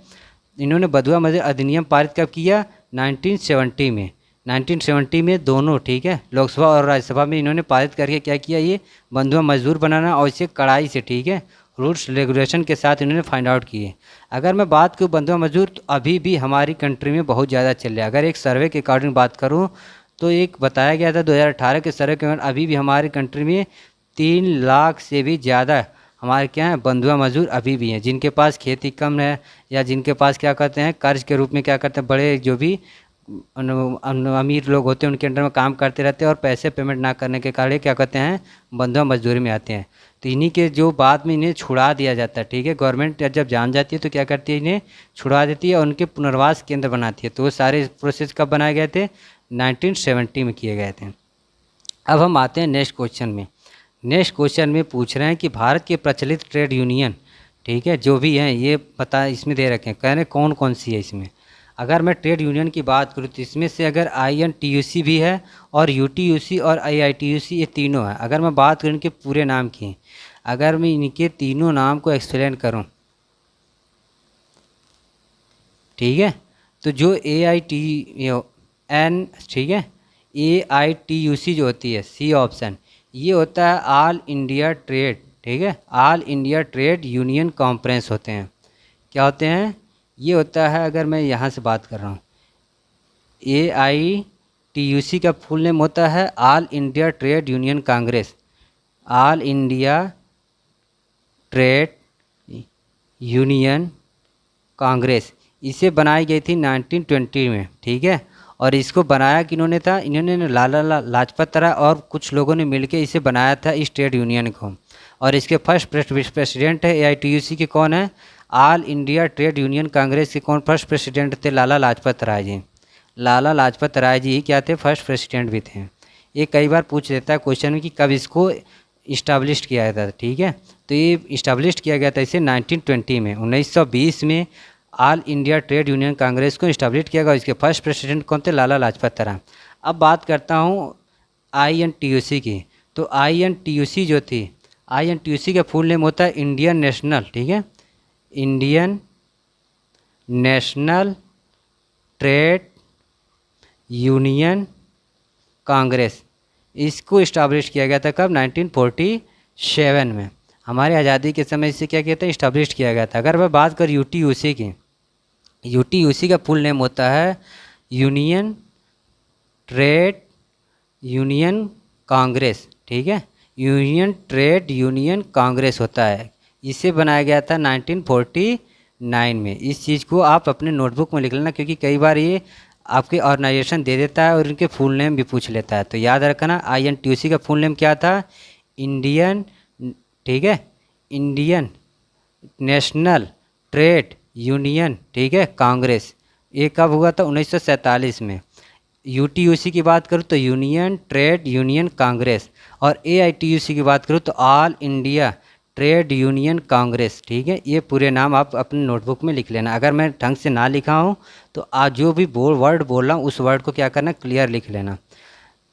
अब मैं बात करता हूँ तो इन्होंने क्या हो गया, हमारा डी ऑप्शन क्या हो जाएगा, करेक्ट हो जाएगा। अब हम आते हैं नेक्स्ट क्वेश्चन में। नेक्स्ट क्वेश्चन में पूछ रहे हैं कि संशोधित कामगार, जो भी हमारे संशोधित कामगार अधिनियम बनाई गई है उसमें कितने इंजरी को दी गई है, उनके जो इंजरी दी गई है लिस्ट, वो कितने लोगों को दी गई, उसमें बात की है कितने, 54 इंजरी की बात की है किसमें, जो भी संशोधित कामगार क्षतिपूर्ति अधिनियम बनाई गई 1959 में। अब हम आते हैं नेक्स्ट क्वेश्चन में। नेक्स्ट क्वेश्चन में कह रहे हैं कि किसी कार्य की प्रगति, किसी वो कार्य की प्रगति की समीक्षा किससे प्राप्त होती है। तो अगर किसी कार्य की अगर देखो तो उससे समीक्षा करने के लिए तो समय बचाने के लिए की जाती है। प्रोग्रेस हम क्यों चार्ट देखते रहते हैं, क्योंकि हमारी समय बच जाए, हमारी क्षमता से हो जाए और निर्धारित कार्य बजट से वो कंप्लीट की जाए। तो मतलब कि चारों ऑप्शन क्या हो जाए, करेक्ट होगा। किसके लिए, किसी कार्य की प्रगति की समीक्षा किससे प्राप्त होने के लिए। अब हम आते हैं नेक्स्ट क्वेश्चन में। यहाँ कह रहे हैं कि नेक्स्ट क्वेश्चन में ये बताइए कि ये निम्नलिखित में से कौन सी निर्माण कार्य की अवलेखन विधि है। देखो यहाँ पूछ रहे हैं कि अवलेखन की विधि पूछ रहे हैं कि निर्माण कार्य की अवलेखन विधि क्या होती है। तो जो भी हमारे पास जॉब डायरी होती है वही क्या होती है हमारी अवलेखन विधि। और माप पुस्तिका क्या होती है, जो भी हमारी एरिया, ठीक है, जो प्रोजेक्ट किया तो उसकी एरिया, क्वांटिटी, मटेरियल सारे क्या होते हैं माप पुस्तिका में आती हैं। वही प्रगति रिपोर्ट, प्रोग्रेस हमारा चार्ट देखता है कि हमारे वर्क कितना हो गया, क्या क्या हमें टाइम अपडेट करने होते हैं, वो हमारी होती है प्रोग्रेस रिपोर्ट होती है। तो निम्नलिखित में से अगर अभिलेखन की बात कर रहा तो क्या हो जाएगा, हमारी जॉब डायरी हो जाएगी। अब हम आते हैं नेक्स्ट क्वेश्चन में। नेक्स्ट क्वेश्चन में कह रहे हैं कि प्रगति नियंत्रण के उद्देश्य क्या हैं। ठीक है, जो भी हमारी प्रोग्रेस कंट्रोल होता है उसका उद्देश्य क्या होता है। हम उस उद्देश्य होता है कि ठेकेदार को सही टाइम पे भुगतान करना, पेमेंट करना, ये भी सही है। परियोजना को सही ढंग से निर्माण करना, कंप्लीट करना, ये भी हमारा उद्देश्य होता है। और मालिक को संतुष्ट, जो मालिक जितने पैसे मान लो जो लगाता है वो उसको भी तो संतुष्ट करने होते हैं कि वो सेटिस्फाइड है कि नहीं उस काम को लेके। तो ये क्या होगा, जो भी प्रगति नियंत्रण उसका उद्देश्य क्या होता है, ये सारे तीनों वर्क होते हैं। तो आप कह सकते हो कि उपरोक्त सभी आपके करेक्ट ऑप्शन हैं। अब हम आते हैं नेक्स्ट क्वेश्चन पे। नेक्स्ट क्वेश्चन में कह रहे हैं कि ये बताइए निर्माण मशीनों की मरम्मत। अब देखो निर्माण मशीन की भी बात कर रहे हैं, कह रहे हैं कि मरम्मत और देखरेख का हिसाब रखा जाता है। तो जब हम मशीन की बात करते हैं किसी निर्माण की तो किसके थ्रू रखी जाती है, जो भी एक लॉग बुक बनाई जाती है। लॉग बुक को क्या होती है, मशीन और की देखरेख की जाती है। ठीक है, मशीनों की मरम्मत और देखरेख का हिसाब रखा जाता है। तो बाकी मैंने माप पुस्तिका, फील्ड पुस्तिका में देखो क्या होता है कि जो भी आप स्टार्ट करते हो सर्वे को, ठीक है, जो भी काम स्टार्टिंग में करते हो सर्वे किए, ठीक है, उससे कंट्रोल, कोऑर्डिनेटिंग सारे प्रोसीजर क्या होते हैं फील्ड बुक में आते हैं। अब हम बात करें नेक्स्ट क्वेश्चन की। यहाँ से आपका मशीनों की मरम्मत और देखरेख का क्या इसमें कहते हैं लॉग पुस्तिका, बहुत इंपॉर्टेंट है, इसे भी ध्यान रखना। निर्माण, ठीक है। अब कह रहे हैं कि निरीक्षण विश्राम के उद्देश्य क्या हैं। जो भी आप निरीक्षण विश्राम करते हो उसका उद्देश्य क्या होना चाहिए, पर्पज क्या होनी चाहिए। तो बात करें निरीक्षण विश्राम के लिए तो क्या होती है, जो भी हमारा इंस्ट्रूमेंट होता है, ठीक है, जो हमारे मटेरियल होते हैं उसी के लिए हम क्या करते हैं, इस चीज़ को लेके आते हैं निर्माण निरीक्षण विश्राम के लिए। तो जो भी सामग्री उपकरणों की निरीक्षण की जाती है वो किस में आती है, निरीक्षण विश्राम के प्रॉपर पर्पज होते हैं। बाकी बात करें प्रक्रिया निरीक्षण, अंतिम कार्य, ये हमारे क्या होते हैं अलग तरीके के उद्देश्य होते हैं। अब हम आते हैं नेक्स्ट क्वेश्चन में। नेक्स्ट क्वेश्चन में कह रहे हैं ये बताइए कि निर्माण प्रबंध त्रिभुज इनमें से किससे पूरा होता है। निर्माण जो त्रिभुज होता है, ठीक है, एक बनाते हैं ना ट्रायंगल किसी के वर्क को करने के लिए, जो त्रिभुज होती है, कह रहे हैं कि किससे पूरा होता है, किस किस चीज़ से। तो हमारा ये होता है कि यहाँ कास्ट होनी चाहिए, टाइम और रिसोर्स, ठीक है, या गुणवत्ता कह सकते हो। ये क्या होते हैं हमारे, यही हमारे निर्माण प्रबंध के त्रिभुज होते हैं। ये चीज़ें आपकी कंपल्सरी होनी है, क्योंकि आपके पास समय होनी चाहिए तभी आपका प्रोजेक्ट होगा कंप्लीट, कास्ट पूरी लगनी चाहिए और रिसोर्स ढंग की होनी चाहिए, गुणवत्ता होनी चाहिए तभी हमारा। तो ये क्या निर्माण प्रबंध के क्या होते हैं उद्देश्य होते हैं। तो यहाँ से कह सकते हो ऑप्शन डी करेक्ट है। देखो ये सारी चीज़ें आपको ज़्यादा एक्सप्लेन करके इसलिए बताई जा रही है कि अभी आपके पास समय कम है, तो आप यहाँ से समझ लेना, क्योंकि आपके पास टाइम कम है एग्ज़ाम के लिए। तो कोशिश ये करो कि वीडियो को पूरा देखो और पढ़ाई अच्छे से करो। जो यहाँ से डाउट लग रहा है पूछो, हम दोबारा इसे बताएंगे। अब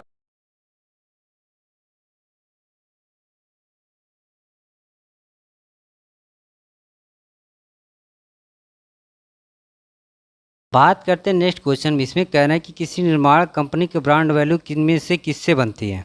अगर बात करो किसी निर्माण कंपनी की ब्रांड वैल्यू को, तो अगर आप देखो, ठीक है, जो भी हमारी निर्माण वैल्यू को करने के लिए क्या करते हो, आप फर्स्ट पर्पस देखते हो कि उसकी क्या होनी चाहिए, उसकी गुणवत्ता ढंग की होनी चाहिए। ठीक है, जो भी आप निर्माण प्रोजेक्ट होता है उसकी अगर गुणवत्ता सही है तभी क्या होता है प्रोजेक्ट ज़्यादा एक्सेप्टेबल और इसकी ब्रांड वैल्यू बढ़ती जाती है। बाकी इस पे ये नहीं कह रहा है कि ब्रांड वैल्यू की बातें पूछ रहा है, तो अगर ब्रांड वैल्यू में क्या होती है हमारे पास उसकी गुणवत्ता होनी चाहिए कि क्या उसकी सही होनी चाहिए। बाकी कार की कीमत हमारी नहीं डिपेंड करती कि ब्रांड वैल्यू क्या है। मान लो अगर आपने इसकी बहुत अच्छे आपने इसको डिज़ाइन करा कि किसी प्रोजेक्ट को, ठीक है, तो बाद में ये नहीं डिपेंड करता है कि उसकी कास्ट कितनी है, ठीक है, आप उससे हाथों हाथ लिया जाता है अगर वो क्या हो, अगर उसकी ब्रांड वैल्यू अच्छी हो और वो प्रोजेक्ट अच्छे से कंप्लीट की गई हो। आप ये नहीं डिपेंड करता है कि उसकी क्या तरीके क्या हैं उस प्रोजेक्ट को करने के। तो ये भी हो सकता है। तो हमारा क्या है ब्रांड वैल्यू किस पे बनती है, तो उस पर एक ही डिपेंड करता है क्या, कार की गुणवत्ता होती है। अब हम बात करते हैं नेक्स्ट क्वेश्चन में। नेक्स्ट क्वेश्चन में कह रहे हैं कि ये बताइए निर्माण कार्य, ठीक है, निर्माण के किस चरण में त्रुटि रहित कार्य के निरीक्षण आवश्यक होता है। कर निर्माण के किस चरण में, ये भी चरण भी पूछ रहा है, किस पार्ट में हमारे क्या होते हैं। तो जो भी हमारा त्रुटि रहित कार्य के निरीक्षण होते हैं क्या होते हैं, निर्माण से पहले भी उसका किए जाने चाहिए, निर्माण के उपरांत भी किए जाने चाहिए और निर्माण के दौरान भी किए जाने चाहिए। मतलब तीनों के हिसाब से क्या हो गई, हमें निरीक्षण करने हैं। तो ऑप्शन डी क्या हो जाएगा आपका, करेक्ट हो जाएगा। देखो आपके मैक्सिमम क्वेश्चन ऐसे ही बनेंगे कि आपको तीनों ऑप्शन करेक्ट होंगे, तो आप मैक्सिमम क्या करना, ऑल ऑफ द एबव या उपरोक्त सभी को ही ट्रिक करना। ये 90% आपके चांसेस हैं कि आपके एग्जाम में ऐसे ही क्वेश्चन आने हैं। तीनों ऑप्शन करेक्ट रहेंगे, बस आपको ये रहेगा कि आप पढ़े हो, क्लियर रहोगे, तभी क्या करोगे, आपको ऑप्शन सही चूज कर पाओगे। तो इसके लिए करना यही होगा कि आपको ढंग से पढ़ाई करनी होगी, ये वीडियो पूरी देखनी होगी, जिससे कि आपको जो भी डाउट्स आते हैं, हम कोशिश यही कर रहे हैं कि मैक्सिमम क्वेश्चन इन्हीं जो हमारे मॉक टेस्ट आ रहे हैं इसी मॉक टेस्ट से ही आए। इसीलिए हम कोशिश करें कि रेगुलर वीडियो, भले टाइम लेंथ ज़्यादा पड़ रही है लेकिन आप वीडियो को इतनी लॉन्ग नहीं कोशिश की जा रही है बनाए कि जिससे आपके पास टाइम कम, हम भी ये इस बात का ध्यान रखना है, लेकिन एक्सप्लेन किया जा रहा है तो कोशिश यही होगी कि थोड़ा टाइम लग सकता है। कह रहा है कि नेक्स्ट क्वेश्चन में ये बताइए कि गुणवत्ता नियंत्रण तरीकों, ठीक है, किसमें वृद्धि होती है। अगर कोई गुणवत्ता है, आपने कोई काम करा, कोई क्वांटिटी मटेरियल है, तो कह रहा है कि किससे वृद्धि होती है, उसकी उत्पादकता भी बढ़ती है, मांग भी बढ़ती है, गुणवत्ता बढ़ती है। हाँ ये सही है। अब चलो इसे समझाता हूँ मैं। अगर मान लो कोई प्रोजेक्ट कर रहा है, ठीक है, उस प्रोजेक्ट को अगर आपने सही ढंग से किए हो, तो अगर आपकी पूरी कंट्रोल में है तो ये क्या होगी, इसकी उत्पादकता इसकी और ज़्यादा इसको मांग की जाएगी, ठीक है। उत्पादकता तो आप करोगे ही करोगे, इसकी क्या होगी, डिमांड भी बढ़ जाएगी इसकी गुणवत्ता अच्छी होती है तो और क्या होते हैं, इसके और भी तरीके क्या होते हैं, वृद्धि होने लगते हैं इसके कंट्रोल करने से ही। तो कह सकते हो कि जो गुणवत्ता नियंत्रण के तरीके होते हैं क्या होते हैं, उत्पादकता भी होती है, मांग भी होती है, गुणवत्ता, ये चारों ऑप्शन क्या आ गए, करेक्ट हो गए।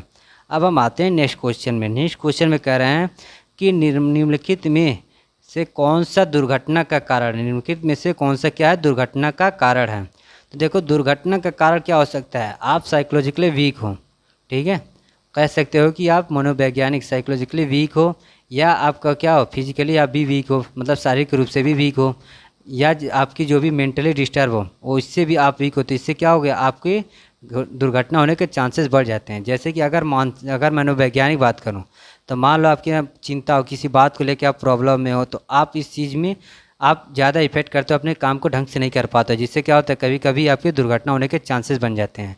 शारीरिक रूप से अगर मान लो आप शारीरिक रूप से कहीं कमज़ोर हो, आप किसी चीज़ को कर ना पा रहे हो, ठीक है, फिर भी आपने क्या किया, प्रोजेक्ट स्टार्ट कर दिया, आपने फ्लोर पे चढ़ने के लिए क्या किया, कोई काम कर रहा हो, ईंट वगैरह या कोई भी सरिया, जो भी मजदूर होते हैं, अगर ये शारीरिक रूप से कमज़ोर होते हैं तो क्या करते हैं, इससे दुर्घटना बनने के चांसेस जाते हैं। फिर भौतिक फिजिकल तरीके से, जैसे आप सही ढंग से काम ना कर रहे हो, ठीक है, आप फिजिकली कोई काम अगर कहा जा रहा हो कि आपको जो भी जैसे करनी हो, ठीक है, मशीनी ढंग से ना कर रहे हो तो भी ये क्या होता है, ठीक है, मशीन जो भी है जो वर्क कर रहे हैं अगर उसको आप सही ढंग से ना करते हो तो भी ये क्या देख फिजिकली चांसेस बन जाते हैं। तो कह सकते हैं कि उपरोक्त सभी क्या होते हैं, हमारे दुर्घटना के कारण होते हैं। अब हम आते हैं नेक्स्ट क्वेश्चन में। कह रहे हैं कि इनमें से कौन सा निर्माण कार्य अधिक खतरनाक है। अब यहाँ ये बताएं, देखो ये क्वेश्चन ध्यान से पढ़ो। मैं क्वेश्चन को देखो हर जगह अंडरलाइन क्यों कर रहा हूँ, क्योंकि जो अंडरलाइन कर रहा हूँ वही इंपॉर्टेंट लाइन है। तो जो लाइनें इंपॉर्टेंट जब खींची जा रही है तो समझ जाना कि यही लाइन आपके पूरे क्वेश्चन का सार है, मतलब यही आपकी पूरी एक्सप्लेन कर देगा क्वेश्चन को। तो यहाँ कह रहे हैं कि ये बताइए कि इनमें से कौन सा निर्माण कार्य अधिक खतरनाक है। निर्माण कार्य की बात कर रहा है तो आप क्या देखो, अगर अब ऑप्शन में देखो बात करो तो देखो ऑप्शन में दिया खुदाई दिया है, विस्फोटन दिया, फर्माबंदी दिया, इनमें से कोई नहीं, डी ऑप्शन है। लेकिन अगर आपने क्वेश्चन ढंग से नहीं पढ़े हो तो डायरेक्ट आपने कहा, आपका नज़र कहाँ गया, खतरनाक पे, आपने खतरनाक वर्ड पकड़िए, तुरंत समझिए कि खतरनाक क्या, विस्फोटन। जो विस्फोट की जाती है वो खतरनाक, हाँ ये सही है कि विस्फोटन खतरनाक होती है, लेकिन यहाँ बात किसकी कर रहे हैं, निर्माण कार्य की कह रहे हैं। तो जब भी निर्माण कार्य की बात कर रहा तो आप समझो कि जो भी अधिक खतरनाक क्या होता है, खुदाई होती है।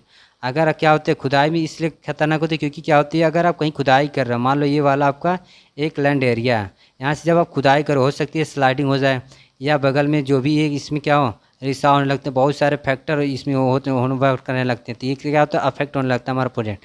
तो जो भी खुदाई वर्क हो क्या होता है, निर्माण कार्य का अधिक खतरनाक होता है। बाकी ये ऐसे नहीं कि विस्फोटन भी खतरनाक है, विस्फोटन हमारी एक अलग मेथड हो जाएगी। तो ऐसे में कोशिश करो जब भी क्वेश्चन पढ़ो, क्वेश्चन पढ़ने के तरीके को आजमाओ कि आप क्वेश्चन कैसे करते हो, क्योंकि बहुत सारे आपके क्वेश्चन गलती भी यहीं से होंगे कि आपने क्वेश्चन को ढंग से ना पढ़े हो और आपने गलत अटैम्प्ट करके हो। और जब क्वेश्चन ढंग से पढ़ोगे, क्लियर करोगे कि क्या क्या पूछ रहा है एग्जामिनर, उसके हिसाब से आप क्या करोगे, क्लियर जो भी आपके अटैम्प्ट होंगे, ठीक है, 4 ऑप्शन में आप सही चीज़ को ही चूज करोगे। तो इस बात का ध्यान रखना। मैं इस बात पे क्यों जोर दे रहा हूँ, क्योंकि मैक्सिमम लड़कों को मैंने देखा है कि ऐसी गलतियाँ करते हुए, तो आप लोग ये गलतियाँ मत करना। सीढ़ी पर कार्य करते समय क्या, ठीक है, ये नेक्स्ट क्वेश्चन पूछ रहे हैं कि सीढ़ी पर कार्य करते समय क्या सावधानी बरतनी चाहिए। आप देखो सीढ़ी पर जब कार्य करोगे, सीढ़ी पर जब भी वर्क होता है वो क्या होता है, सीढ़ी की दंड, ठीक है, जो भी उस पर सीढ़ी जो बनी होती है, ठीक है, वो क्या हो, वो भली भांति वो जुड़े हुए हैं। जो भी स्टेयर बनती है ना, ऐसे बनती है आपके, सॉरी यहाँ दिखा रहा मैं, देखो ये स्टेयर होती है ना, आप एक फ्लोर से यहाँ, आप एक फ्लोर से चढ़ रहे हो, यहाँ से फ्लोर चढ़ रहे हो, आपके क्या होते हैं, राइज ट्रेड होते हैं ये चीज़ को। तो कह रहे हैं कि जो सीढ़ी के दंड भली बात जुड़े हैं, जो भी यहाँ से जो दंड जुड़े होते हैं, ठीक है, ये क्या हो ढंग से जुड़े हों, क्योंकि मान लो आप पकड़ के चढ़ रहे हो और आप स्लाइडिंग कर गए। कह रहा है सीढ़ी के दोनों सिरे सतह से भली बात जुड़े हों, इसके दोनों सिरे जो हों, ये बेस क्या हो, एक कंप्लीट जुड़े हुए हों किसी वॉल या जो भी बीम कॉलम, ठीक है, उससे आप जहाँ सपोर्ट दे रहे हो।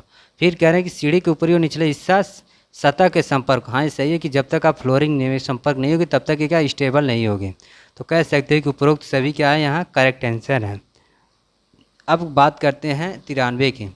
नेक्स्ट क्वेश्चन में कह रहे हैं कि विटामिन क्या होता है, हमारा एक और होता है, पेट्रोलियम से प्राप्त किया जाता है, क्या विटामिन प्राप्त किया जाता है। विटामिन का कह रहे हैं कि कौन सी सावधानी बरतनी चाहिए, और विटामिन का यूज कहाँ होता है, जो पेट्रोलियम से, तो हमें ये भी पूछ लेता है क्वेश्चन में, विटामिन कहाँ से प्राप्त करते हैं, पेट्रोलियम से प्राप्त करते हैं।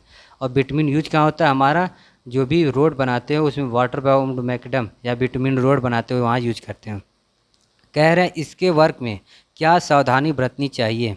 तो देखो विटामिन होता है कि जब आप उसे एक तरीके से क्या होता है, हमारे सॉलिड होती है, सॉलिड में क्या करते हो आप उसे हीट देते हो, हीट करके उसे क्या करते हो लिक्विड फॉर्म में लाते हो, फिर क्या करते हो उसे इसके साथ जो भी गिट्टी होते हैं, ठीक है, जो भी आपकी कंक्रीट होती है, इन्हें क्या करते हो मिला के फिर आप क्या करते हो रोड पे बिछाते हो इन्हें। तो जब यही पूछ रहा है कि अगर इसमें क्या सावधानी बरतनी चाहिए, जब ये निर्माण स्थल पर हो तो हमें फास्ट एंड बॉक्स होनी चाहिए, क्योंकि मान लो कभी कोई घटना हो गई तो इससे क्या हो आपके ज़्यादा इजीली आप मतलब आदमी को ठीक कर सको। और बात करूँ नेक्स्ट में, कह रहे हैं ज़्यादा हवा में कार्य बंद रखना, अगर आपका एयर चल रहा हो तो भी क्या होता है आप ये जो होते हैं जब हीट ज़्यादा देते रहोगे तो इसमें क्या होता है बॉयलिंग होती रहती है, तो इससे क्या होता है ये ज़्यादा इसके अंदर, ठीक है, आपको और ज़्यादा हीट देनी होती है, ज़्यादा इसको आपको मेंटेनेंस रखनी होती है, जिससे कि ये क्या हो एक ख़राब होने के चांसेस होते हैं। फिर कह रहा है कि आग बुझाने का अंत, क्योंकि होता क्या है विटामिन से आग लगने के बहुत ज़्यादा चांसेज होते हैं, क्योंकि क्या होता है पेट्रोलियम और होता है, तो इससे क्या होता है आग बुझाने के, तो ये हमारे पास ये चीज़ें होनी चाहिए, क्या होनी चाहिए फास्ट एंड बॉक्स भी होनी चाहिए, ज़्यादा हवा में कार हमें बंद भी रखने चाहिए, आग बुझाने का यंत्र भी होना चाहिए। कह सकते हो कि आपके चारों ऑप्शन क्या हो गए, उपरोक्त सभी जो भी है ये सही होने चाहिए। अब हम बात करते हैं नेक्स्ट क्वेश्चन में, पूछ रहे नेक्स्ट क्वेश्चन में कि निम्न में कौन सा दुर्घटना होने का शारीरिक कारण है। देखो ऊपर एक क्वेश्चन था उसमें पूछा था कि कैसे कैसे कारण हो सकते हैं दुर्घटना के, अब यहाँ पर्टिकुलर पूछ रहा है इंडिविजुअली कि शारीरिक कारण क्या होने चाहिए। जो शारीरिक कारण होता है जो कि आपकी हेल्थ होती है उसके बारे में पूछ रहा है कि क्या कारण है। घबराहट नहीं, घबराहट ये किस में आता है, घबराहट आपका आता है साइकोलॉजिकली, ठीक है, साइकोलॉजिकली जो रीजन होते हैं उसमें क्या होते हैं हमारे ये आते हैं, घबराहट भी आ जाती है, आपकी चिंता भी हो गई ये भी उसी में आता है, मानसिक तनाव भी किस में आता है, ये सारे कहते हैं साइकोलॉजिकली वीक में आते हैं। लेकिन शारीरिक में क्या आता है हमारी ख़राब स्वास्थ्य क्या होती है शारीरिक होती है हमारी, जो भी दुर्घटना का कारण होता है। साइकोलॉजिकली जो वीकनेस होती है उससे कौन सी दुर्घटना होती है, घबराहट होगी, मानसिक चिंता, ये सारी साइकोलॉजिकली वीकनेस होती हैं। अब हम आते हैं नेक्स्ट क्वेश्चन में। नेक्स्ट क्वेश्चन में कह रहे हैं कि ये बताइए कि निम्न में से कौन सा दुर्घटना मानसिक का कारण, देखो यहाँ मेंटली भी आ गई, जो साइकोलॉजिकली वीकनेस होती है क्या होती है, मानसिक ही मेंटली डिस्टर्बेंस के कारण कौन सी पूछ रहे हैं, दुर्घटना होनी हो जाती है। तो उसके लिए क्या होता है, जो अगर आपके अंदर बहुत ज़्यादा घबराहट है तो किस में आ जाएगी, मेंटली में आ जाएगी। ये क्या होता है, दुर्घटना के कारण बन जाते हैं घबराहट। आपने सही डिसीजन ना लें, घबराहट के चक्कर में आपने किसी चीज़ को कह रहे हो कार्य करने को और आपने सही ढंग से उसे नहीं किए हो तो क्या हो जाती है, आपकी दुर्घटना के चांसेस बन जाते हैं। अब हम बात करते हैं नेक्स्ट क्वेश्चन की। नेक्स्ट क्वेश्चन में कह रहा है कि आकलन व लेन देन भाग है हमारा एस्टिमेटिंग, ठीक है। एस्टिमेटिंग और लेन देन के भाग किस में आते हैं, ये जो आते हैं वो सारे किस में आते हैं, लेखा में आते हैं, ठीक है। अकाउंटिंग में आते हैं एस्टिमेटिंग और लेन देन के, जो क्या होता है, लेखा में आते हैं। अब हम बात करते हैं, ये देखो ये भी बहुत इंपॉर्टेंट क्वेश्चन है, ये भी कई बार पूछा गया, ये है इजी क्वेश्चन लेकिन अगर पढ़े रहोगे तो करेक्ट कर जाओगे। अब बात करते हैं 97 की। तो कह रहे हैं कि लेखा को व्यवस्थित रखने से अच्छी तो होती है, ठीक है। लेखा को व्यवस्थित रखने से अच्छी होती है, क्या अच्छी होती है, हमारी गुणवत्ता भी अच्छी होती है। अगर क्या होता है, अगर मान लो आपने सही तरीके से किसी काम को एस्टिमेट ना किया हो, ठीक है, अगर लेन देन आपका सही ना हुआ हो तो क्या होगा, आपकी हो सकती है गुणवत्ता में भी डिफेक्ट पड़ जाए। आपने मटेरियल को सही ढंग से ना मंगाई हो, आप क्या हो सकता है, जो जिस दुकान से, ठीक है, जिस कंपनी से आपने अपनी मटेरियल मंगाए और उसने उसका सही ढंग से गुणवत्ता ना किया, आपने वहाँ से क्या किया, उसकी सही लेन देन ना किया, तो वो क्या करेगा, आपको गलत मटेरियल दे देगा। तो गुणवत्ता की भी लेखा क्या करता है, व्यवस्थित करता है गुणवत्ता की। और गति को भी, अगर आपने सही लेन देन, सही प्रोग्रेस, सही एस्टिमेशन किए हैं तो क्या होगा, उसकी प्रोग्रेस को भी बढ़ा देता है और कैपेसिटी को तो बढ़ा ही देगा, क्योंकि इससे ये होगा कि आपके सारे अगर चीज़ें सही रहती है तो इससे क्या होगी, आपकी कैपेसिटी जो वर्क होती है प्रोजेक्ट की ढंग से होती है। तो ये क्या होगा, चारों ऑप्शन करेक्ट होगा। अब हम बात करते हैं सिविल नियम की। यहाँ कह रहे हैं कि सिविल नियम कितने भागों में डिवाइड किया गया। सिविल नियम को हमारे 5 भागों में डिवाइड किया गया। ये 5 भाग अलग अलग कई तरीके के होते हैं। आपके क्वेश्चन टाइप्स तो नाम तो नहीं पूछेगा, लेकिन ये पूछेगा कि कितने भाग होते थे। यहाँ में 5 होते हैं। 5 में क्या आता है आपका, क्रिमिनल में आते हैं, ठीक है, सिविल आर्ट में लेबर लॉ हो गए या जो भी जस्टिस रूल हो गए, ये सारे क्या होते हैं, ये 5 टाइप्स में आते हैं सारे। ये क्या होते हैं, ये सिविल लॉ में आते हैं। किस में आते हैं, सिविल लॉ में। कितने आते हैं, 5 आते हैं। अब हम बात करते हैं नेक्स्ट क्वेश्चन की। नेक्स्ट क्वेश्चन में कह रहे हैं कि ये बताइए परियोजना की हानि को कम किया जा सकता है। जो भी प्रोजेक्ट हो रहा है उसमें लॉसेस, ठीक है, जो भी आपका प्रोजेक्ट है उस प्रोजेक्ट में लॉसेस को कैसे कंट्रोल कर सकते हो, कैसे कम कर सकते हो। तो बात करो क्या हो, एक ही चीज़ से कर सकते हो, कौन सी, अकाउंटिंग के, जिससे कि आप अकाउंटिंग लेन देन सही ढंग से करो तो जो भी लॉसेज होते हैं वो क्या ऐसा कर सकते हो, कंट्रोल कर सकते हो। तो यहाँ से क्या हो जाएगा, हमारा लेखा के द्वारा क्या कर सकते हो, कंट्रोल कर सकते हो किसी परियोजना के लॉसेस को। अब हम बात करते हैं, यहाँ पूछ रहे हैं कि पीडब्ल्यूडी करने में समर्थ है। देखो यहाँ पीडब्ल्यूडी के क्वेश्चन आ गए हैं। पीडब्ल्यूडी का पूरा नाम क्या होता है, पब्लिक वर्क डिपार्टमेंट। ये करता क्या है, पब्लिक वर्क डिपार्टमेंट क्या होता है, गवर्नमेंट के अंडर में काम करता है। हमारी सेंट्रल गवर्नमेंट जो होती है वो क्या करती है, सीपीडब्ल्यूडी पीडब्ल्यूडी के अंडर में काम करते हैं। जो ये सीपीडब्ल्यूडी सेंट्रल गवर्नमेंट में आती है और पीडब्ल्यूडी क्या होती है, हमारी स्टेट गवर्नमेंट के अंडर में काम करते हैं। तो कह रहे कौन कौन से काम कर सकते हैं, जो भी हमारे काम होते हैं इन्हें सब क्या कौन कर सकता है, सिंचाई, ठीक है, जो सिंचाई से रिलेटेड इन्हें भी करने में समर्थ होता है। समर्थ की बात किया है, समर्थ है, इसमें रक्षा विभाग के भी काम कर सकता है। साथ में राष्ट्रीय राजमार्ग जो हमारे नेशनल हाईवे उसको भी ये बना सकता है, उनके मेंटेनेंस रखने की जिम्मेदारी रख सकता है। तो बात करें तो ये क्या हो गए, सारे ऑप्शन करेक्ट हो गए। तो आज की बात करें तो आज के जो भी क्वेरी जो आप क्या करो कमेंट बॉक्स में पूछ सकते हो। बाकी हमने बहुत सारे सोशल मीडिया चैनल दे रखे हैं, आप वहाँ से भी जुड़ सकते हो, हमसे पूछ सकते हो। ओके, थैंक यू, जय हिंद।